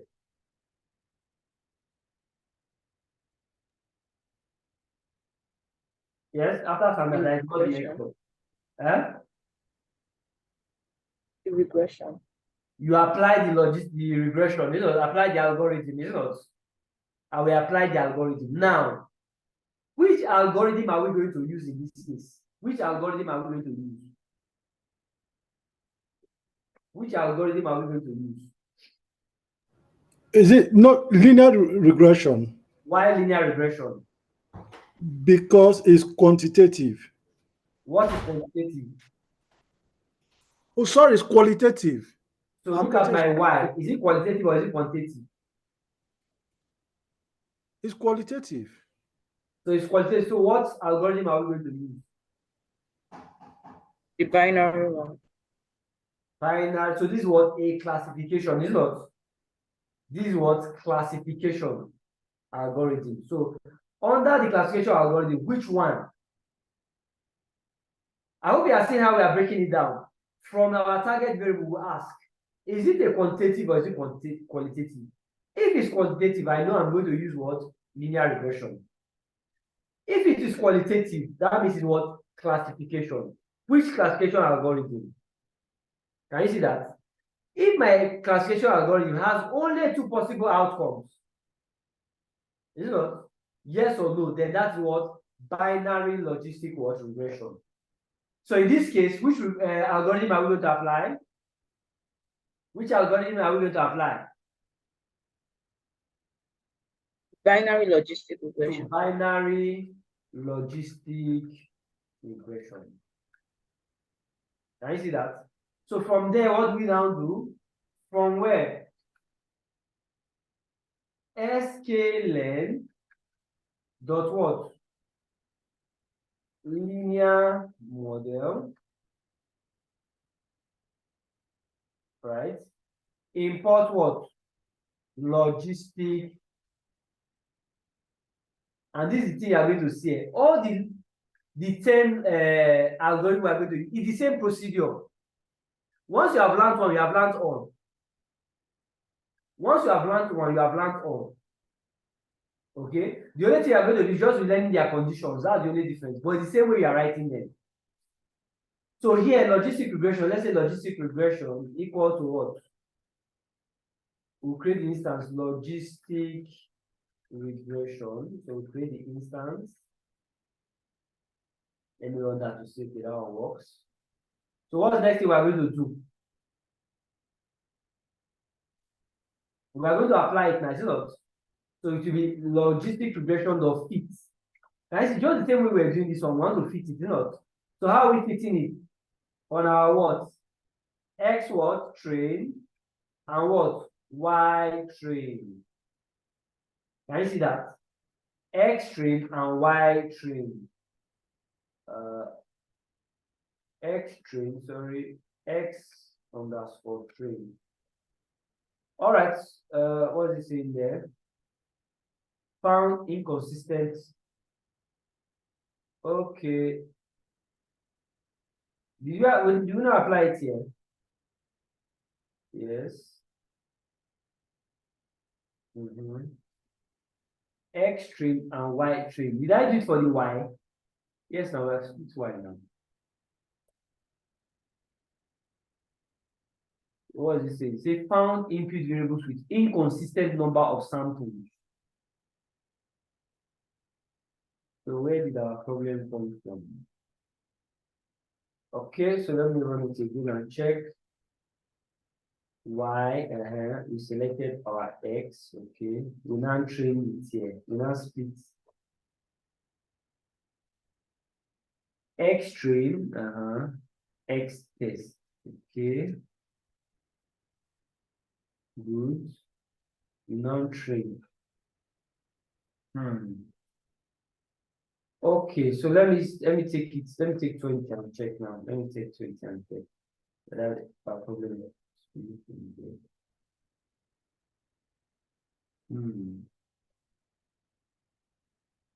Say inconsistent number of samples. Let's see.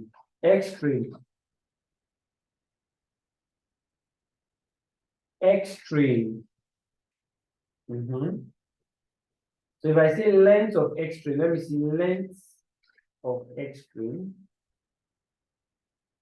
length of X string.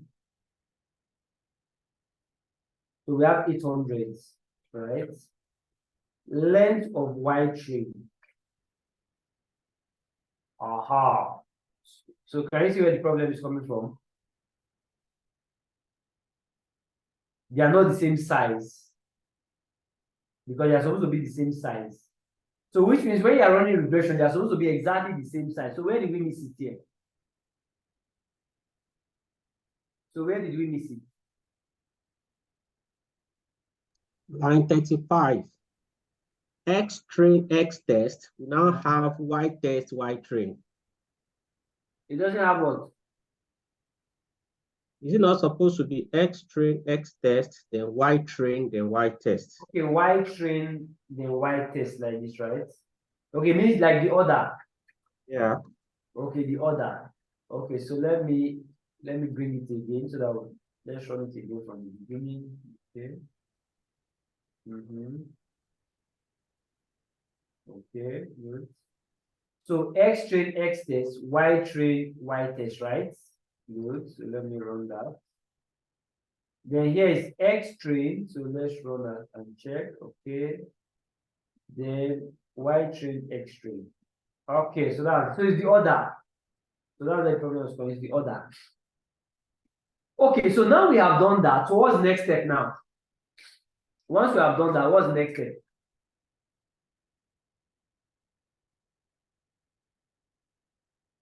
So once we have picked the model, so then this means we have run the regression, is it not? So what's your next step? What's our next step?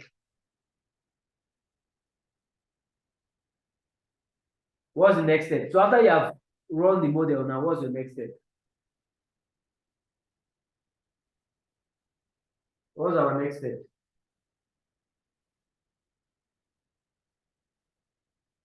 Yes? It's still what we did last week, now the same procedure. So what's our next step?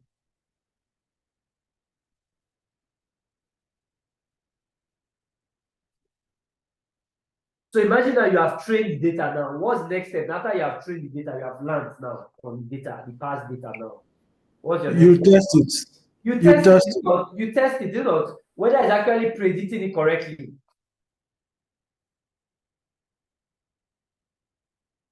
You know, whether it's predicting it what correctly. Okay. So for you to test it now, you have what they call, so either I will run, so I can do a predict, right? So I will now need to do prediction. So probably maybe I can just, okay, maybe I'll just take it here.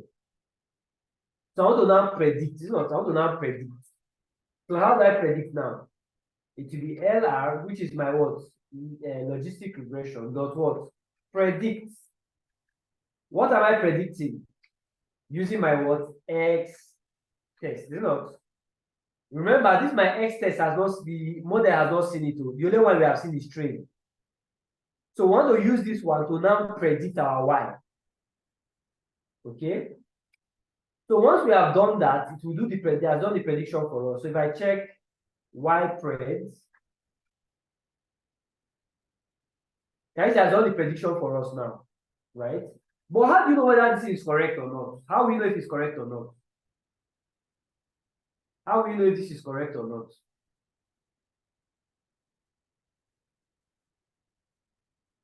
How will you know if this is correct or not? How will we know if this is correct or not? We need to check for what? The accuracy, is it not? We need to check for the accuracy. So to check for the accuracy, there's another, this we'll check, there's another library we are going to use to check for what? Accuracy. Okay, so from sklen dot what? Metrics. Is it metric or metrics? Should be metrics. Import. Now we have what they call accuracy score. Accuracy what? Score. Okay. We can also even do the classification report. You can also even import the classification report. Okay. So we want to now check for what? The accuracy. How accurate is it? So how will you know if your model is accurate or not? How will you know if your model is accurate or not? How will you know if your model is accurate or not?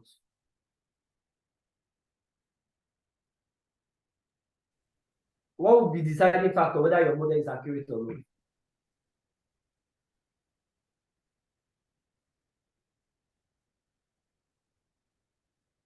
What we use to decide whether your model is accurate or not?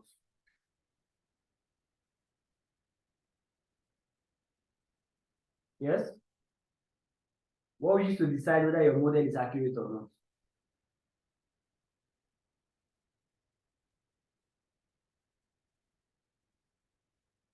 Yes? What we use to say if your model is accurate or not? Leave the Python first. Just think about the general. How will you know if your model is accurate or not? Because if you don't understand how it works physically, right, then you can just imagine what's going on at the back end. So how will you know if your model is accurate or not? If what your prediction, if it matches the reality. Is it not? So actual versus predicted, is it not? Actual versus what predicted, right? So which means from the past, you are winning this case, you are winning this case, you are winning this case. Based on these features, you say you are likely to win this case, isn't it? Now, you now run a model. It has now come up with its own algorithm, you know. So once you now put in your features, it should be able to predict for you whether you are going to win or what, lose that case. But that's the final outcome. But before then, let us test with data that already exists. Is it not? Let us test with data that already what exists. So we train the first part that has seen it. We now have another set that it has not seen, which is our what? Test data. So we want to now use that test data to do the prediction. Okay. So which means this one predicted that yes, it will click. It will now confirm. Did the person actually click? Okay. So to do that, we can use what they call your classification report, just to summarize all your reports. Or we just use the accuracy score. So let's check for accuracy score. Let's check for our accuracy score. So to do your accuracy score, what do we do? For accuracy score, what do we do? We can simply, let me just call it logistic accuracy. Equal to what now? Accuracy score. We don't see your slide, sir. You don't see my slide? Okay, let me run it again. Can you see it now? Yeah, we can see your Jupyter now. Yeah. You can see my Jupyter notebook, right? Not anymore. Taking it away now. Oh, yeah, back. It's back. Okay, that's fine. So I want to put it in a variable accuracy score, right? So accuracy score will now be what? My Y test and what? Y pred. So this is my prediction. Let me call it pred. So you see Y pred, right? So let me just call it Y pred 1. Because I'm going to do other ones. So it will be 1, 2, 3, 4. So we can easily track it. Okay. So it will be Y test, Y pred 1. Do you see that? So let's run it and check. So what will be our prediction? So let me say print accuracy. So what's our accuracy? What's our accuracy here? 96%. 96%. Is it good or bad? 96%. Good or bad? What's the benchmark? So 96%. So a model is predicting 96% accuracy. Good or bad? It's a good one. It's good, right? It's just like exam now. Your child brings a report 96 over 100. How you say? You still say, your mates got 99. What are you doing with 96, Sabi? So 96%, is it good or bad for you? It's good though. It's good, right? It's good. So remember, this was just one algorithm, which is what? Logistic regression. And when do we use logistic regression? When we have only two possible outcomes, 1 and 0. We can also have another case, what they call multi-classification, which means instead of having 1 and 0, it can be 1, 2, 3. We're not trying to classify which party does this person belong, APC, PDP, LP, is it not? So you can see LP, APC, PDP. That's what they call multi-class. It's also logistic regression, but multi-class. All right. So logistic regression is actually also is a classification case, but we are using it to separate whether the person is going to win or the person is going to lose. Can you see that? So it will help you to classify them into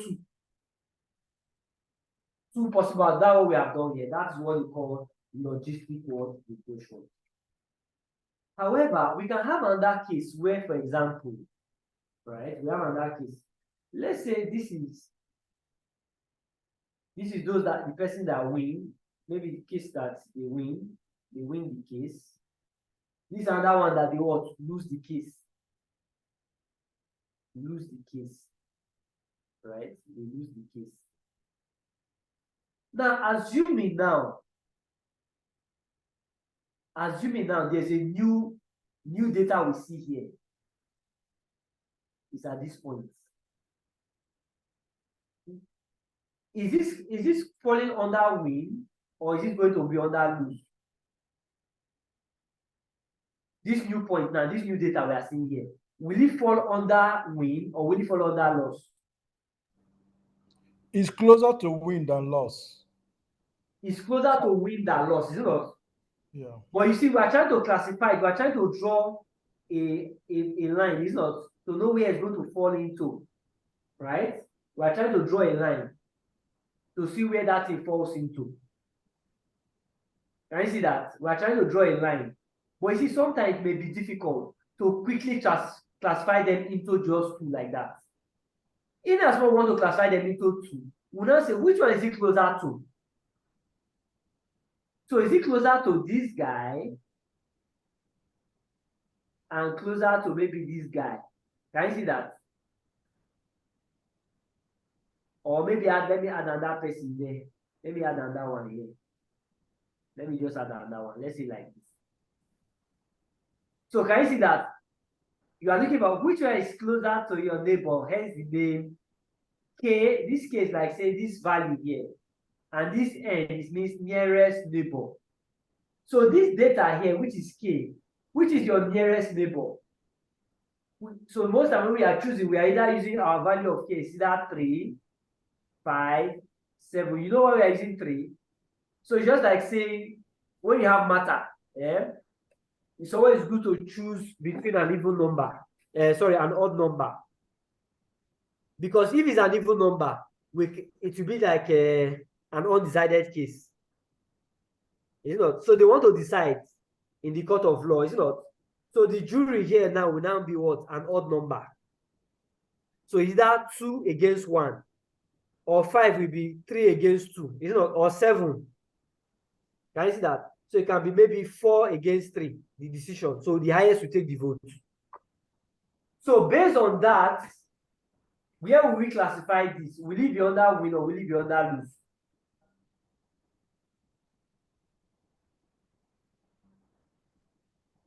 Will it be under win or will it be under lose?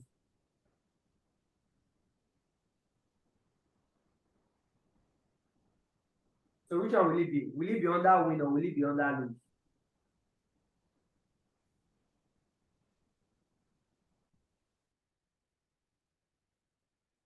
Yes? Will it be under win or will it be under lose?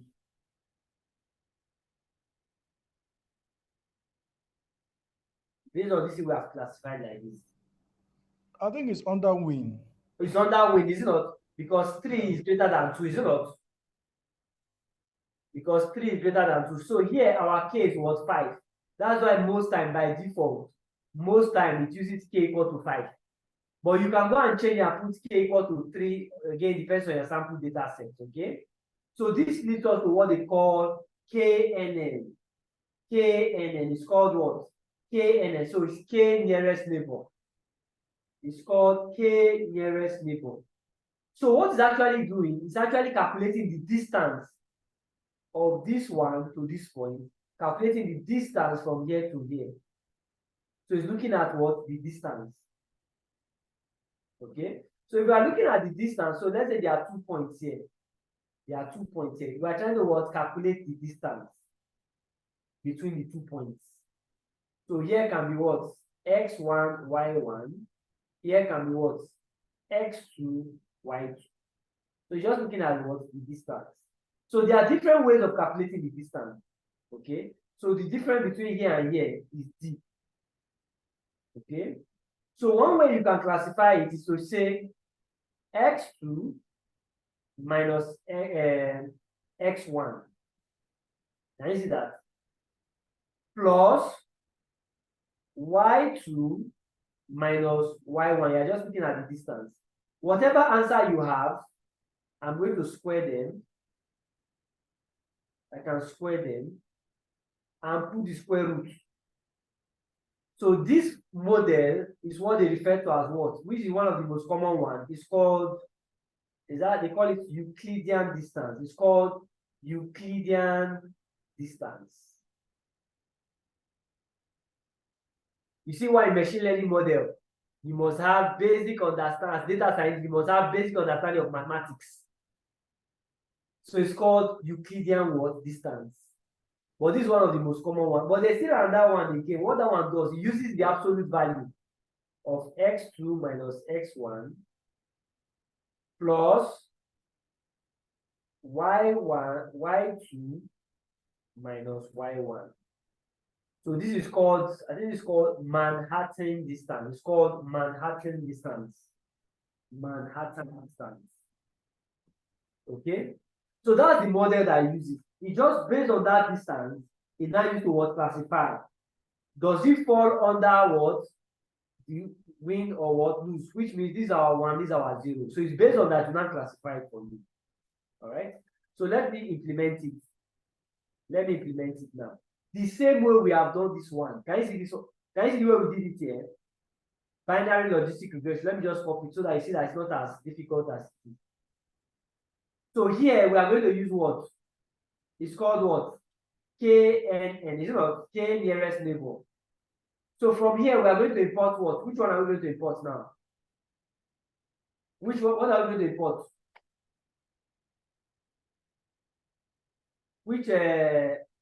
Which algorithm are we going to use? From sklearn, we are going to import what? Which algorithm are we going to apply now? Which algorithm are we going to apply?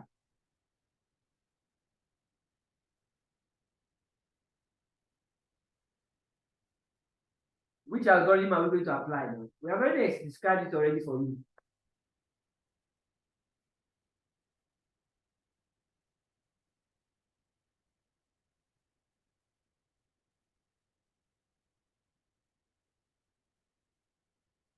Hello.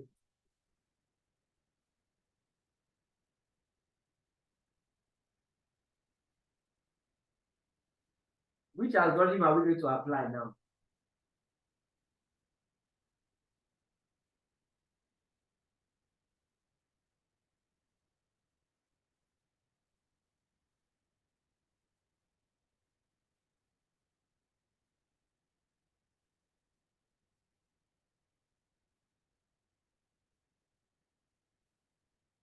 Yes, which algorithm are we going to apply? Based on what we have described, that description we use.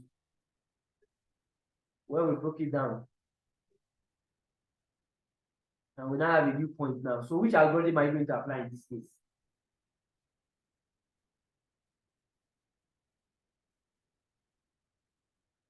Yes, which algorithm are we going to apply?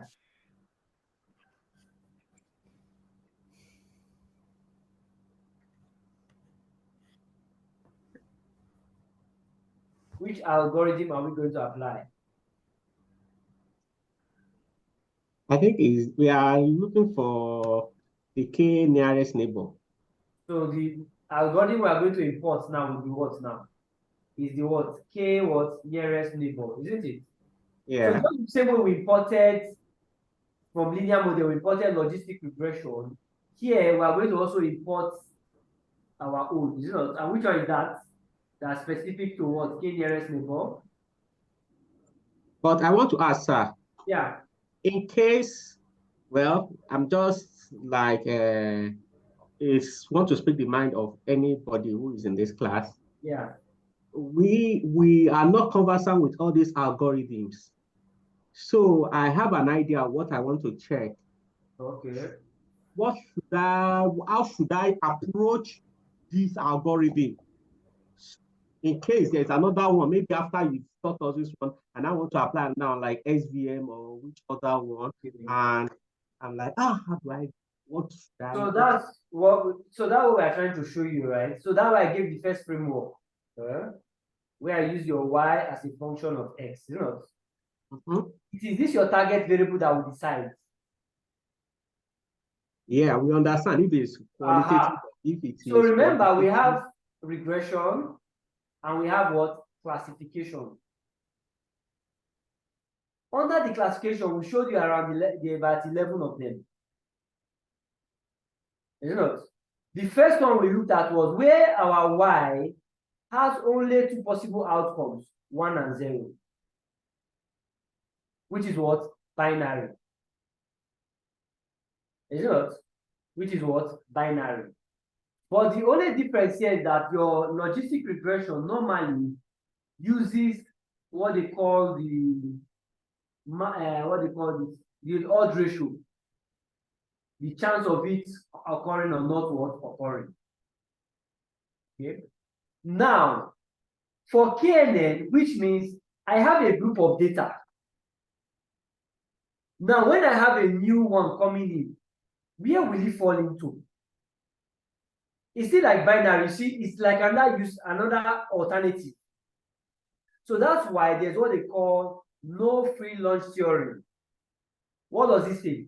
There are so many algorithms to do the same thing. So, but no one is the best. So it is based on what the accuracy level that you now choose, which is the best I'm going to use. So which means for classification, we can use 11 types of classification, 11. But I will now choose based on what? The one that gives me what? The best. Do you see that? So it's just what I'm trying to show you now is that all the other algorithms, how do they work? How do other algorithms work? So that is why when you are choosing, you just need to understand how they are how they work. So KNN just looks at which is the closest. Which is the closest based on all the ones I have, which is the closest.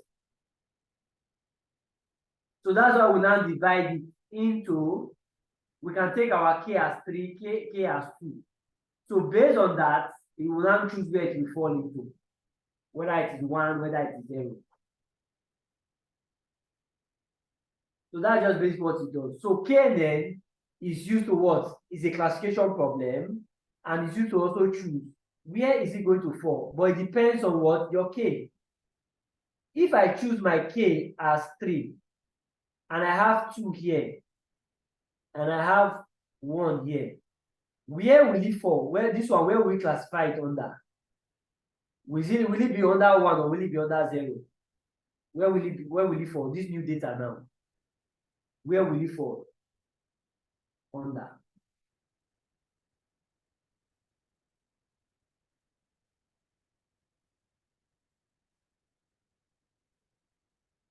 So where will it fall under now?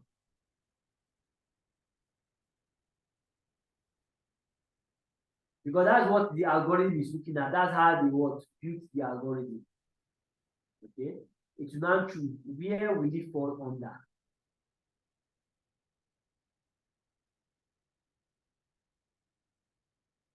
So do you see that? So that's what the algorithm is doing. It will now choose. So whichever is higher, it will classify it under that one. Okay. So here we are using what? Here we are going to use which algorithm are we going to use? The K what? That's your KNN, right? That's the KN what? So KN neighbor. Is it neighbors or neighbors? Neighbors classifier. Let me confirm that this is the correct one. So from what? sklen. Okay, so from sklen neighbors. From sklen neighbors.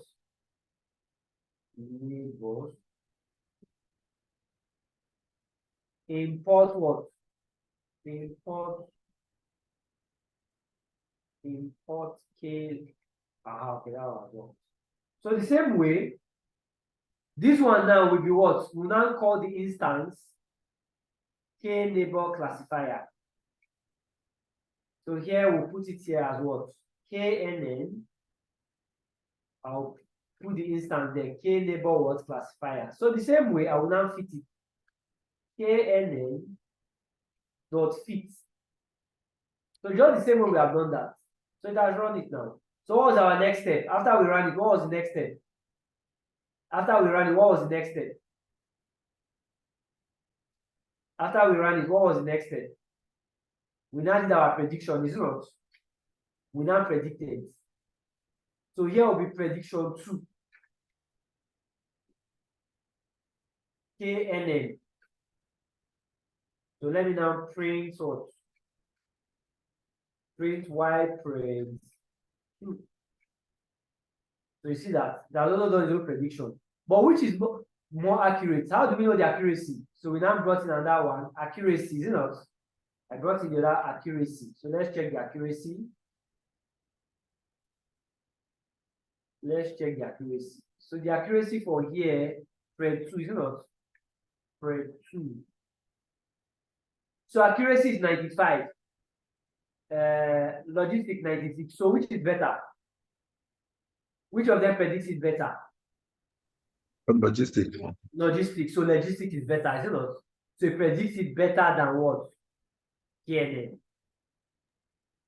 Sorry, sir. Yeah. Is it okay if mine is the same? What's the same? The first prediction and the second one, they're the same.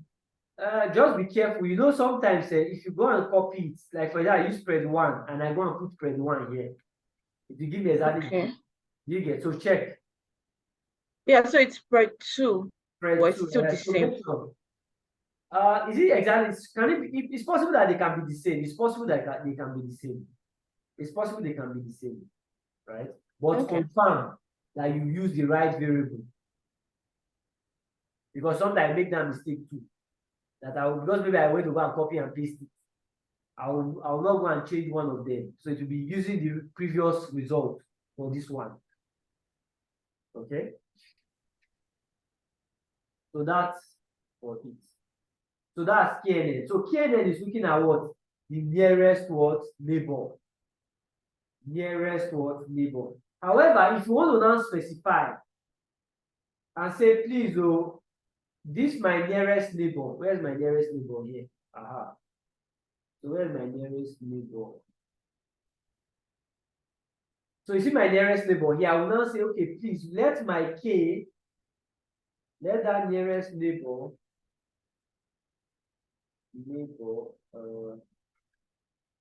nearest neighbor be equal to, let's say 5. Remember we used, I think it was 5 we used. So let me run it and check at 5. Let me increase it to 7 and check. Is it the same thing? It's still the same thing, right? Let me use at 9. I hope you understand what this 9 is. Or 3. Do you understand what 3 means? If I put 3, you know what it means? Remember when we plotted the chart, we said this is 3 now, this is k, this one means k equal to 3. So the 3 nearest neighbor, which one does it fall in? So most likely it falls under this, so do not choose it. So if I put 5, 5 means I can have x, I can have 1, 2, 3. So if I have this new data here in this batch, so where is it likely going to fall? 1 or 0? Where is it going to fall? 1 or 0? Based on this now. Because here k is equals to 5. So where will it fall? If you want to predict this new data, will you predict it as 1 or predict it as 0? As 0. As 0 now, why? Because 3 is greater than 2. So it took your 5 nearest neighbor. Based on your 5 nearest, now we say always use what odd number.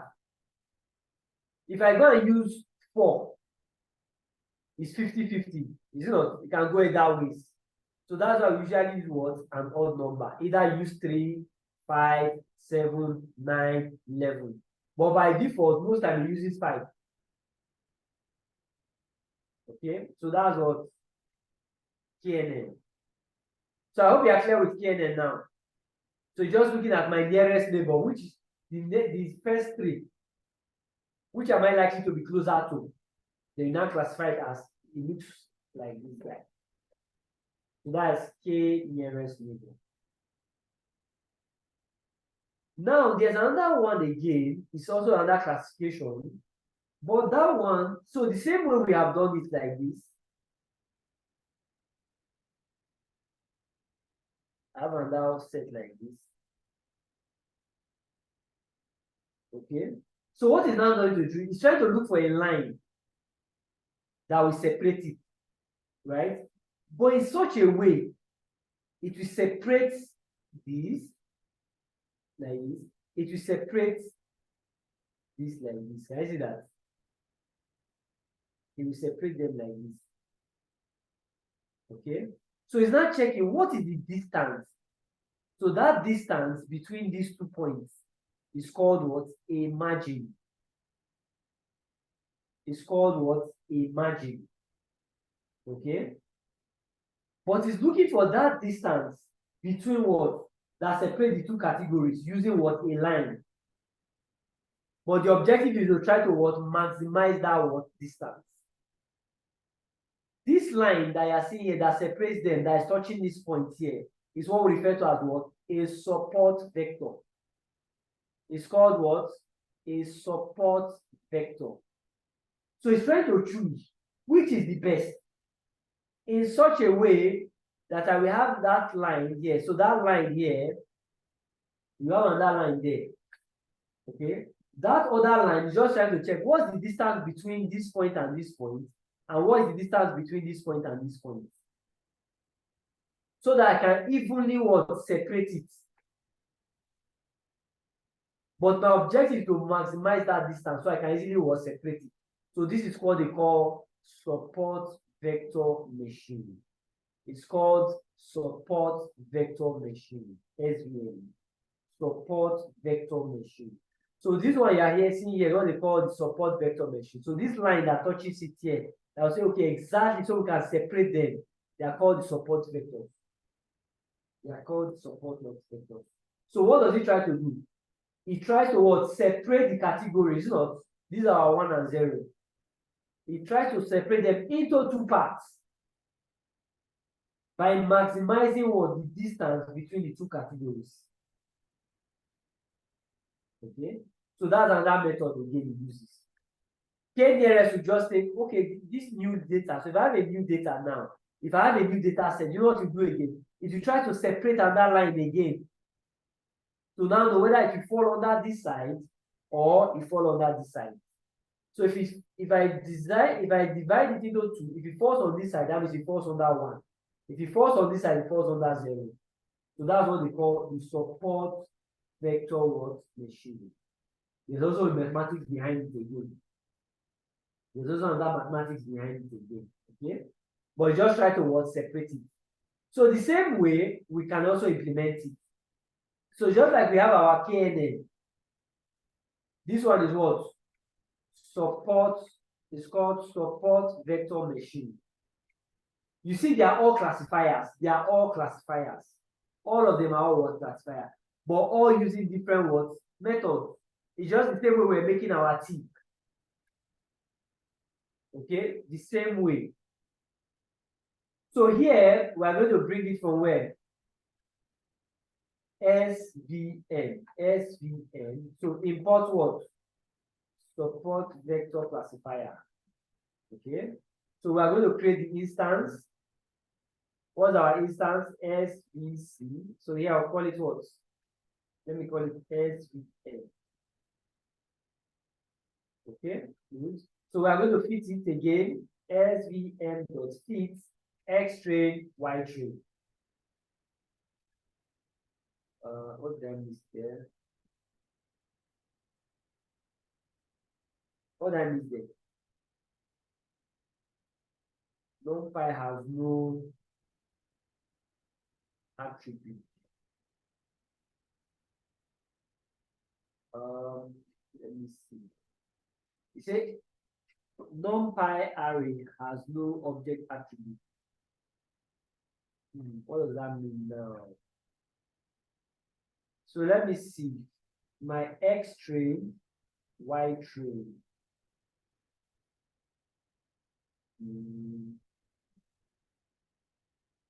Let me see. So from sklen, sklen is imports SVC here. Okay, sorry. I did not put the instance here. So that work now. So I will do that instance here. Okay, so the next thing is that run it now. So that run it. So the next thing to do what is to predict. So the same way we can predict it. So here will be what?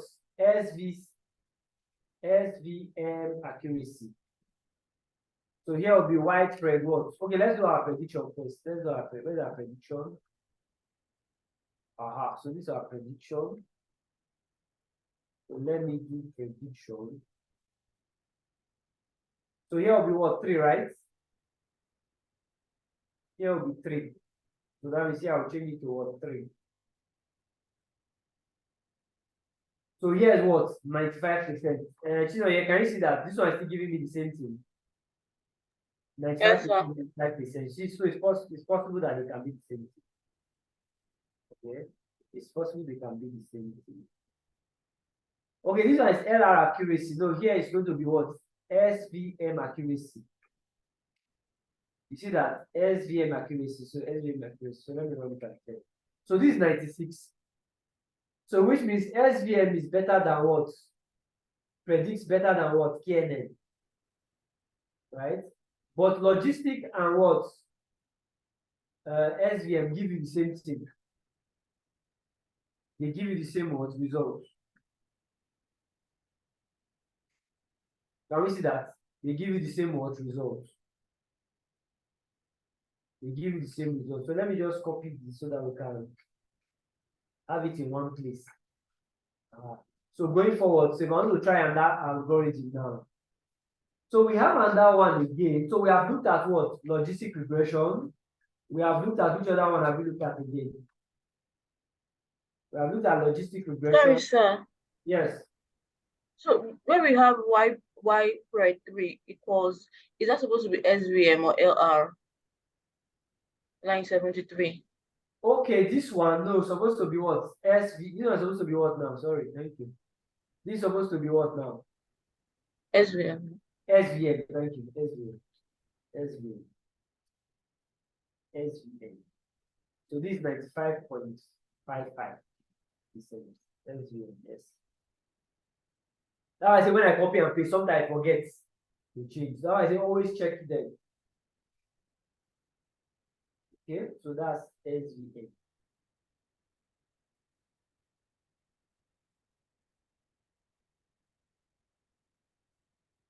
Clear?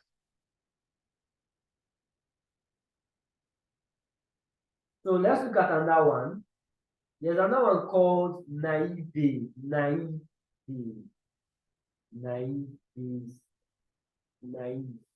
You know, when you say something is naive, when you say, what do you mean? When you say somebody is naive, what does it mean? Naive. When you say somebody is naive. When you say somebody is naive, what does it mean?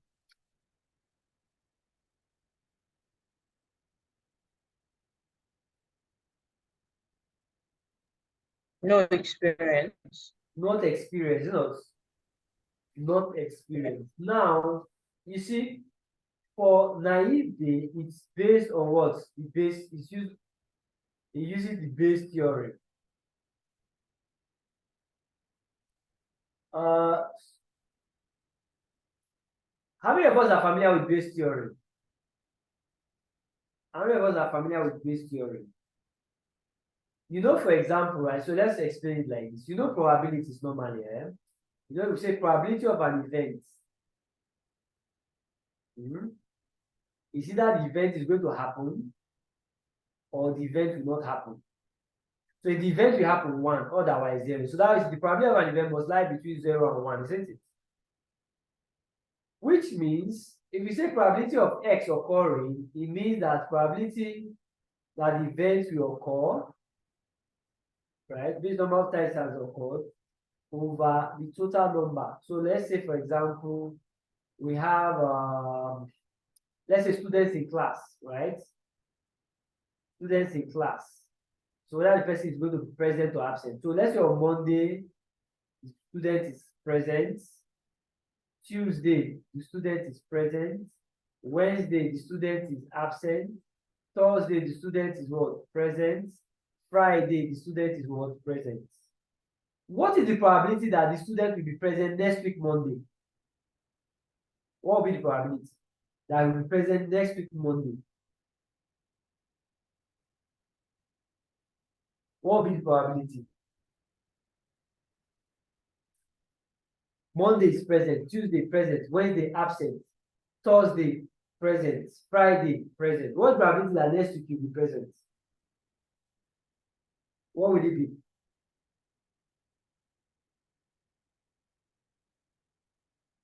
Yes, what will it be?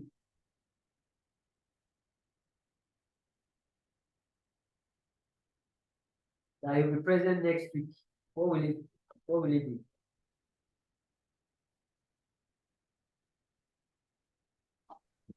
Yes? This will be 4/5. It will be what? 4/5. It will be 4/5, is it not? Based on the total number, is it not? Over the number of interest there. Okay, so it's 4/5. So 4/5 is same thing as what? 4/5. 0 point what? 8. 8, is it not? So how do we interpret this? How do we interpret this? How do we interpret this? High probability. Yeah? That's just 80% chance that he's going to what? Be in school. So what's the probability that he will not be in school? What probability that he will be absent? What will be the probability that he will be absent next week? That is 0.2. Yes, which is 1 minus probability that the event will occur, is it not? Yeah. Which is what? 0.2. Can you see that? So when we are doing all this accuracy, it's looking at the total over the number it has what predicted correctly, is it not? But your base theorem still follows your normal probabilities. Because in probability, probability of A plus probability of B, especially for dependent events, the probability of A plus what? Probability of B, is it not? Minus what? Probability of what? A intersection B. I'm sure they have to explain this one in class for you on probabilities. But these are usually for what they call unconditional probabilities. There's what we call conditional probability, which means probability that event A will occur, given that what? Event B has already occurred. Event A will occur, given that what? Event B has already occurred. So for example, what is probability that a man will invest, given that his wife has already invested. Can you see that? What is probably that the man will invest, given that what the wife has already invested? What does that mean? Which one comes first? Which one comes first? Which one comes Probably first? that the woman has invested. So the woman will have invested first, not before the Yeah. husband will what? Invest. So that means the condition that the man will invest, subject to the wife has already what? Invested. So usually it's given as probability of what? A intersection B. This one means both have invested, it's not divided by what? P. So this one must first invest. So what Bayes' theorem is now saying that if there's not a new information, and we now have to revise this probability, if there's now new information, and we now have to revise these probabilities, but especially for more than one event, then we now apply what we call Bayes' theorem. So Bayes' theorem is usually used for what? Revised probabilities. So what is simply saying, so how do we apply it in naive Bayes algorithm? Why I say it's naive is that, you know, when we say y as a function of x, okay, these are our features. The major thing is that it makes an assumption that all these our features are what? Independent, that they don't affect one another. So that's a naive assumption. That's why it's called naive Bayes.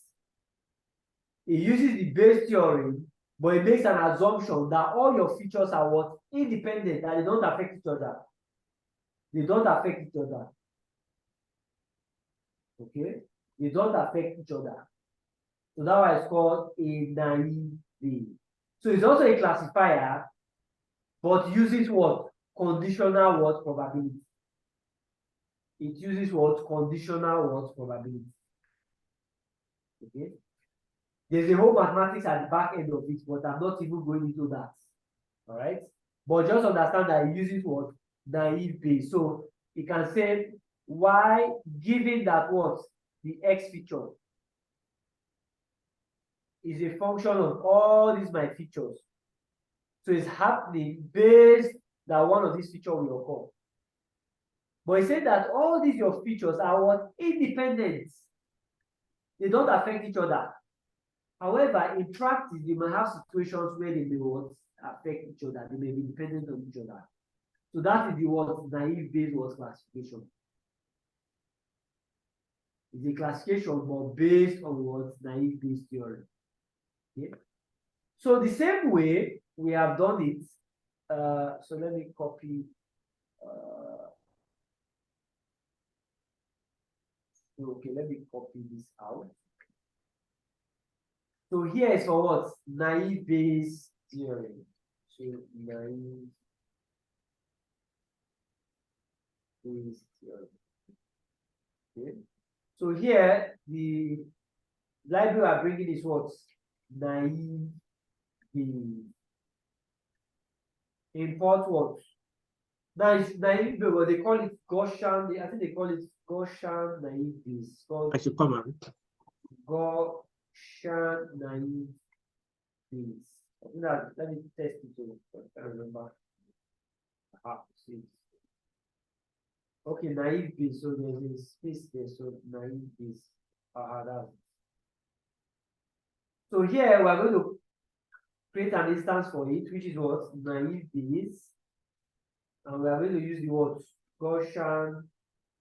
Without the Gaussian naive Bayes, we are going to use there. We are going to put the instance there. Naive Bayes. Good. Then we are going to fit it in us. Naive Bayes dot fit. Predict what? 4, right? Prediction 4. Accuracy prediction 4. Please check that I did not miss anything. Aha, look at predict here. I missed it here. And please confirm I did not miss anything here. So naive Bayes, NB, okay, Gaussian, fit, Y press 4, okay. This one is called naive Bayes. Okay, naive Bayes. Okay, good. Please confirm I did not make any mistake there. Confirm I did not make any. In print, you have SVM. Okay, in print I have SVM. Thank you very much. So here is supposed to be what? NV accuracy, right?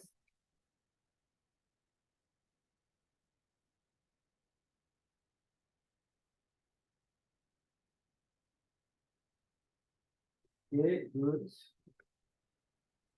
Just trying to test run it and see that I don't make any mistake. Okay, fit, yes. So we know what predicted. Okay, good. Here we know this. Okay, here's the statistics. 3, 2, okay, 96 again. All right.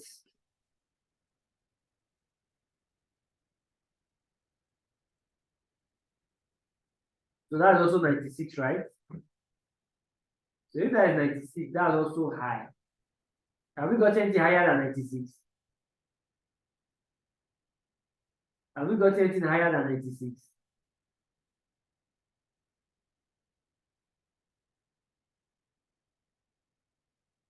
Have we got anything higher than 96? No, sir, the closest No, was not yet. 95.5. Okay, that's good.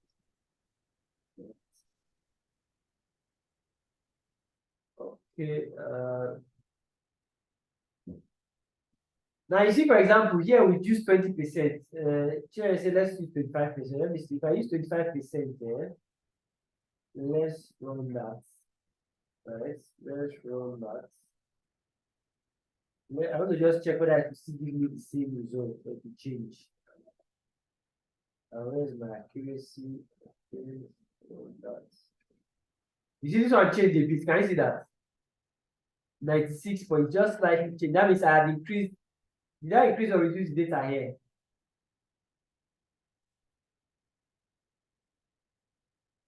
If I use 25% means I've increased the test data, is it not? Wait. Yes. I increased the test data, okay. So here was 96.4%. Here is what now? Is it the same thing? 96.4% here. 96.4. 96. 96.4%. Okay, so it's almost the same thing with that other first one we have done. So that's naive Bayes, right? So it just uses the base, theorem, right? But makes an assumption that this my target happens given that what another variable has occurred already. There's one table I usually use to explain this thing. Let me see if I have it here. Campus, I have a question. Yeah, go ahead. So do we necessarily have to have the same figures for No. for the You don't always have to. You don't always have to. Okay. You don't always have to. You know, as long as if you use this state like this, if I use state 1, if I don't use it now, let's say I use state 100. You get? Because this is what the one where we are picking random data, is it not? If I pick random data based on this, if I say state 2 or state 100 and I run on this, the result I may get will be different now. Because it's different data, it's just like I'm resampling it. So I've run this one now. I'm going to that's prediction. Then you see this one is different now. The accuracy has improved here. Because I was using different data set to sample it. You get it? You see this one has changed. This one has changed. This one has changed, right? This one has changed also. But as long as I pick my data, I'll just be testing, just going to train it, is it not? So the thing may not always be the same. Your figures will not always be the same. Your figures will not always be the same. Okay, so that's for Bayes theorem, right? That's for Bayes theorem. There's another one again, decision tree. There's another one again, still based on probability, but decision tree, decision tree is just like, like in probabilities. If I toss a coin, what's the outcome of a coin? If I toss a coin, what's the outcome of a coin? Head or tails. It's head or tail, isn't it? So it's going to split it either into head or tail. If I toss it again, what's the outcome? If I toss it again, what's the outcome? What's the outcome? Head or tail. It's under head or tail, So head or tail. This is under head. Everything on this part will be head. If it's not head, then it's tail. Everything on this part will be tail. If it's not tail, then it's what? Head. If I toss again, what will happen? Head or tail. And that head and tail again. Can you see that? Head or tail. Here again, I toss again. Tail or head. So it can as the event, but this one is used for sequence of events. Head or tail. Here again, I can have tail or head. You see, the tree will keep growing. It will keep dividing and dividing and dividing and dividing all your features as the conditions are meeting. If you meet a particular criteria, go to one side. If it doesn't meet, stay one side. I can further go and divide it again. Can you see that? So if you keep dividing it till it gets to the root, okay? But it can also be used for regression. So there's something we call CAS. It's called classification and regression algorithm. So it can be used for both regression and this thing. Okay. So what it can be used for is just to if you divide till you can no longer divide it. So that's what they call, because there are so many technologies here. There are so many, I don't know go into the detail of it. But what it just does for you, it will break it based on the features that are similar. It will break it based on the features that are similar. Okay. It's just like, for example, if I have maybe I have height. Maybe I have height like this. I have weight. Okay. Based on the height and weight, I can predict the gender. Let's say the height, let's say 170. Let's say 170. Let's say what it is, 185. Let's say 155. Let's say okay, let's say 175 again. Let's say another one. Let's say we have the weight 75. Let's say the weight 90. Let's say the weight 85. Let's say this one 50. And let's say this one is 78. Okay. So based on the past data, what's the gender here? So maybe here this was classified as a female. This was classified as a male. This was classified as a male. The one classified as a female. So how many do we have here? 1, 2, 3, 4. Let me see the one classified as a female. Okay. So here, what it's now doing is based on the feature. So I'll pick the first feature. You know this is my outcome, my output, right? This gender is my output. So whether I can predict, so this gender here, this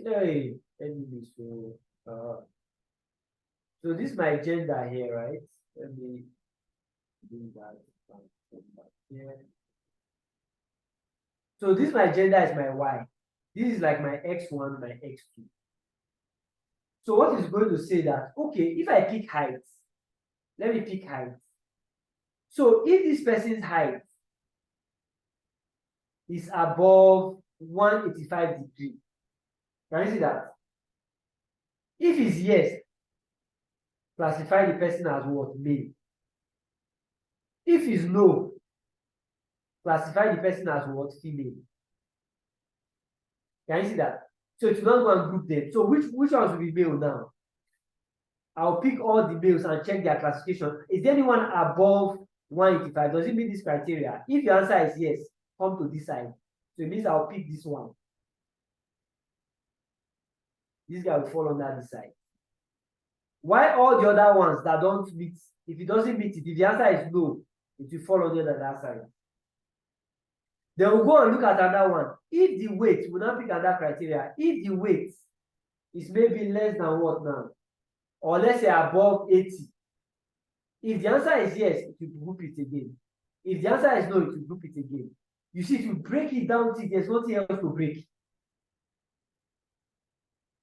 Okay? It will break it down till there's nothing else to break. So that's why when you are dealing with a decision tree, there are some concepts they call, but I don't want to start mentioning them, they are called entropy. Entropy just simply means, because in every data, there's always this unpredictability, or you cannot really predict it, right? There's so much randomness about the data. So what you are trying to do, you are trying to break it till you can what? Get a pure, what they call a pure node. That means all the males one side, all the females one side, they'll say that's a pure node. But where we still have male and female, still what? Impure. So any impure node is what we call what? A state of what? Entropy. So they are just technical names for it. But just understand the concept that helps to what? Break it till you get what? Like a pure what? Node. To now say, okay, I cannot classify this as male and classify this as what? Female. Okay? So it will go through automatically for you and be breaking those criteria for you. Till it will not predict it for you. Okay? So that's your decision tree. So that's what decision tree is for you. So the same way, we'll have what? Decision tree. So under your decision tree now, under the decision tree, we are going to also import our what? We are going to also import our library, which I think is tree. I think it's tree. So what's this thing is called decision tree classifier.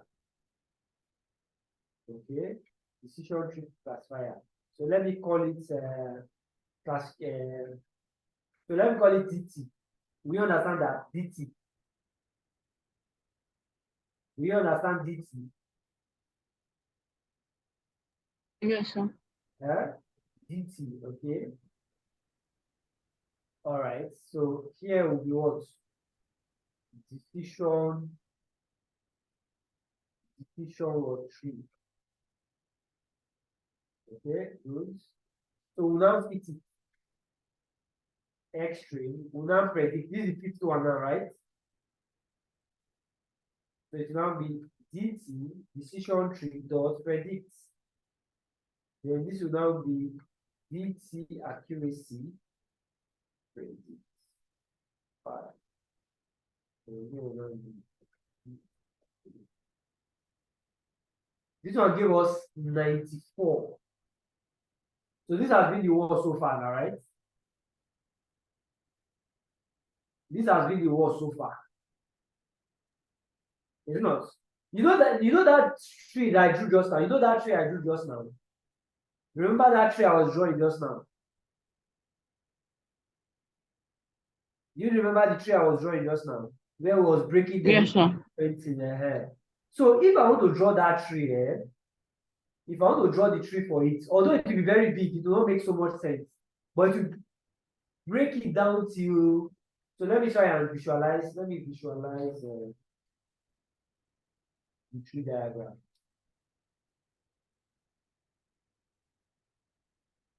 Okay, so there's this thing called, so from sklearn import tree. Okay, did I import my libraries to plot my charts? Did I import libraries to report my charts? No. Okay, so I'll say import what? Matplot dot pyplot as PLT. Very good. So if I want to plot it now, so I'll use what tree dot what plot what tree. Right, this is dt, is not dt here. P equals to tree. So I want to make sure I fill all of this. How to work so. Aha, so it's calculating all the probabilities that it's calculating all of the. Aha, can you see it now? Can you see that tree I drew just now? But you have to go and that was too small. It's too tiny. It's too tiny to see. But that tree I was drawing just now, how it was breaking it. So this is just a diagram of how it will break everything. So it's based on that, it's now using that to do the prediction. You now use that to do what? The prediction. Okay? You now use that to do prediction. Then the last one here is what they call it now. A tree. So you see, when we have a tree now, there's another one they call a forest. You know, the saying, a tree does not make a forest. Have you heard of that saying that a tree does not make a forest? A combination of trees give you what? A forest. So there's another one called what? There's another algorithm called what? It's called what? Random forest. So random forest is just like a combination of different decision trees. It's called random forest. It's called random forest. Random forest. It's called random forest. Okay, it's called random forest. Okay, and you see for this random forest there, there's something you need to understand by random forest. So random forest, what does it do? It's still like your decision tree, but it now combines different models. It combines different trees. So when you combine different trees, it's the different trees now that makes it what a forest. Okay, so the combination of those multiple decision trees to train your model is what they refer to as what? An ensembling. It's called what? Ensembling technique. It's called ensembling. So ensemble simply means what? I'm combining different what decision trees to make it what? A forest. Okay? And there are two techniques of assembly. Two techniques. So whenever I hear assembly simply means combining different what techniques. You know, different what models to train my data. Okay? So there's two techniques. There's called bagging technique. Bagging technique. Okay? And there's another called boosting. So there's bagging technique and there's what they call boosting technique. Okay? Bagging technique, what does bagging technique do? Bagging technique just runs it on the parallel basis. If you run this one, run this one, run this one, run this model, run this model. By the time you run all of them together, it will now aggregate them and now say, okay, based on this, whichever one has the highest, we'll take it. That's bagging technique. That's why it's called, this B represents boost, it's called what? Bootstrapping aggregation. That's AGN is called aggregation. Okay. Why boosting simply means based on the previous model, based on the previous three, I'll take the weak, I'll improve on the weakness. I'll keep improving on all the weakness till I get the best. So this one uses what they call sequencing.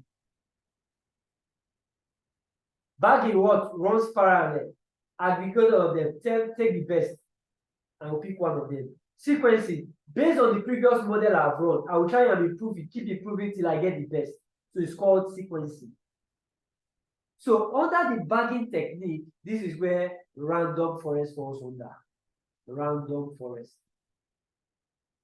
But under boosting, we're now talking about what? adaptive boosting. We talk about what? Gradient boosting. We talk about what? Extreme gradient boosting. We talk about what? Light gradient boosting. We talk about what? Cat boosting. Okay, so I'll just talk about this last one, this random. So random forest is the most common one that you see, but they are all different word techniques. They are all different word techniques. They are all different word techniques. So how do we implement it? How do we implement it? So the same way. So just as we have for random forest. So what do? We are going to use what? Sklearn dot what? Ensemble. Okay, ensemble. So we are going to import what? Random forest classifier. Random forest classifier. Random forest classifier.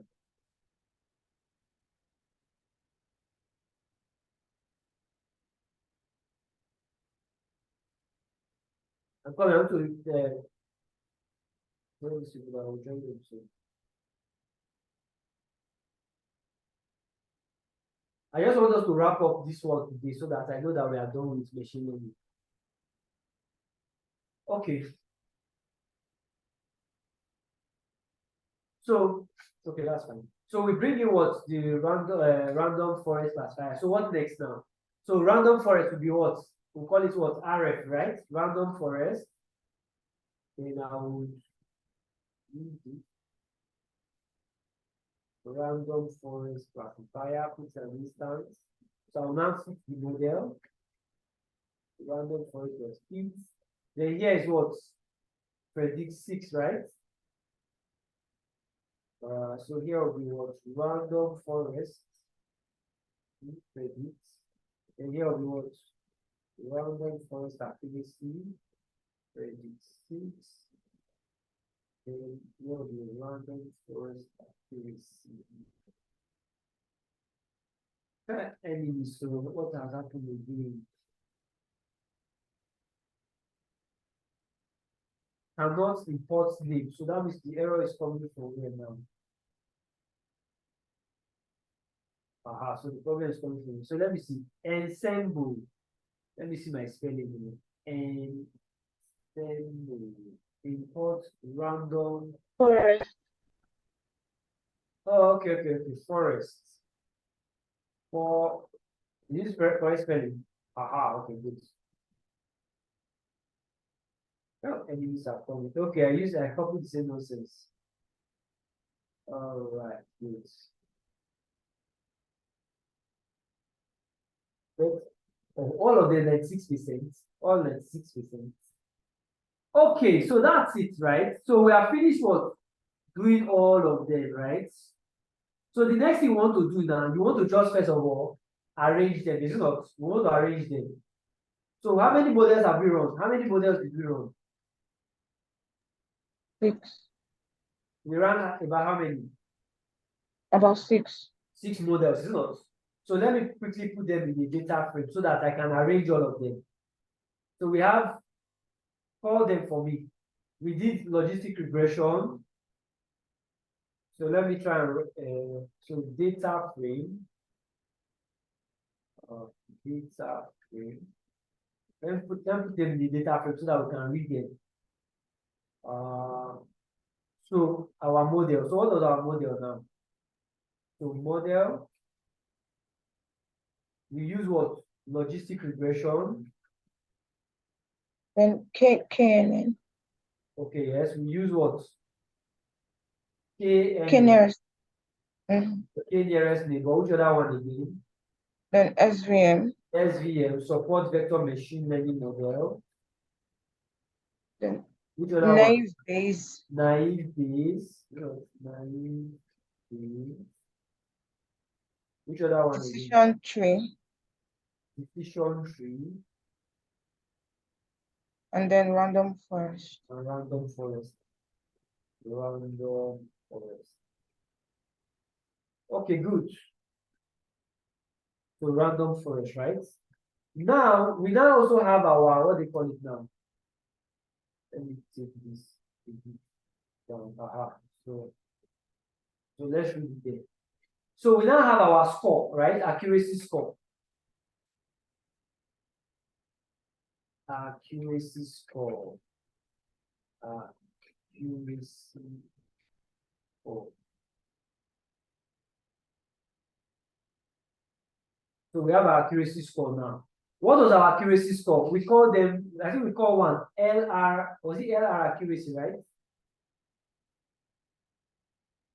LR accuracy. For the other one, what did we use? So LR accuracy, let me copy this one out. For the other one, what did we use? Was it KNN accuracy? KNN accuracy. For the other one, what did we use? SVM accuracy, right? For the next one, what did we use? NB. NB accuracy. The other one, what did we use? DT. Decision tree accuracy. What's next one? What did we use? RF. Random forest accuracy.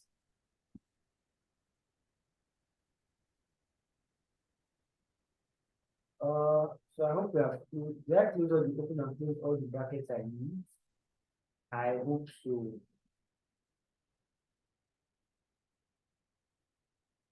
So let's hope. Let's hope that this one works. Aha. So models. Right.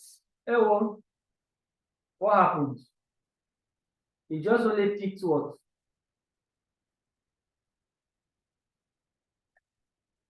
It just picked, I wanted the score, right?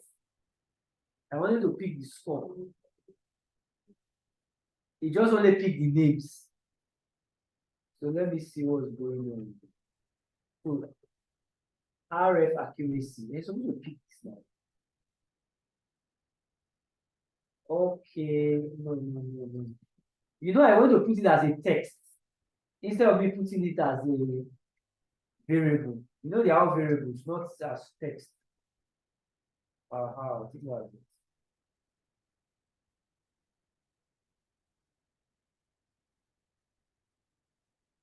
Enemies.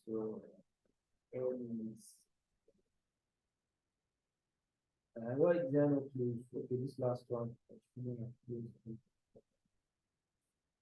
KNN accuracy not defined.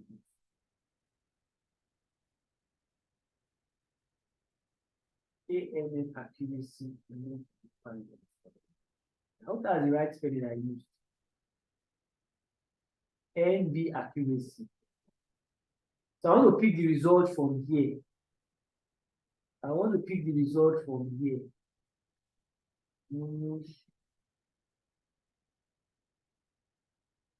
So let me check what is going on there.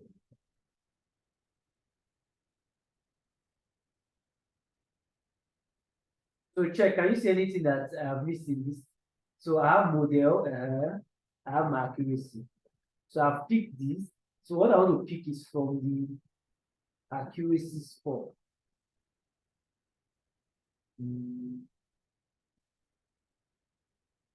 I don't know, it looks okay, right? I'll be tallies. 1. So I think that with the KNN accuracy, it wasn't KNN that was there, it was LR. Let me see. So here, this is LR, right? Where is it? LR accuracy. Oh, I see. So here is what? KNN. Oh, enemies. Thank you. So that's KNN. You still have to print KNN because it's still in LR. Okay, here, right? So here we Yeah. So this is the danger of copying and pasting. Let me try again. So here's KNN, right? So let's Now, the problem I have is I'm supposed to pick the values, not this. You see that? You're supposed to pick the values. Yeah. So mine picked the values. Oh, yours pick the values. Yes, sir. Please copy your syntax and put it for me. So let me can start cracking my head. Copy your syntax and put it on the chat. So accuracy score. So why is it picking it as a text here?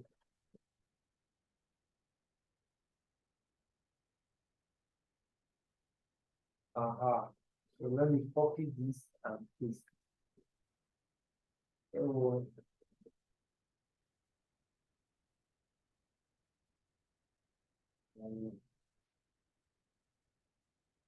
But we use exactly the same name, right?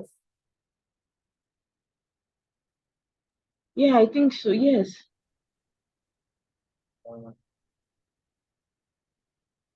Why is it creating like this for me? Okay, it's creating other.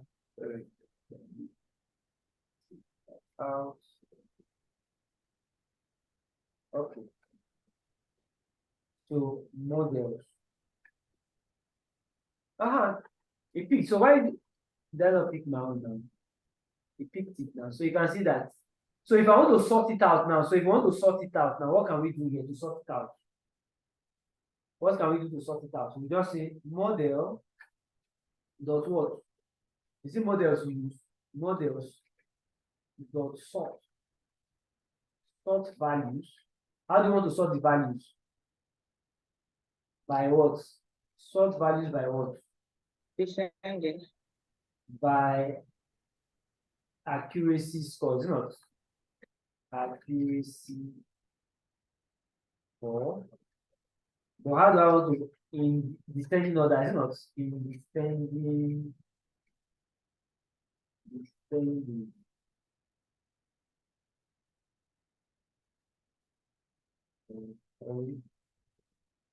What am I missing here? Is it value or values? Values, okay, values. All right, has it sorted in ascending order? In descending order? Is this sort in descending order? So based on this, which is now the highest? Which is now the highest?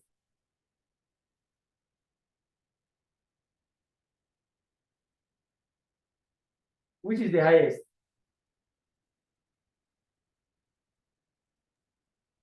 Logistic regression.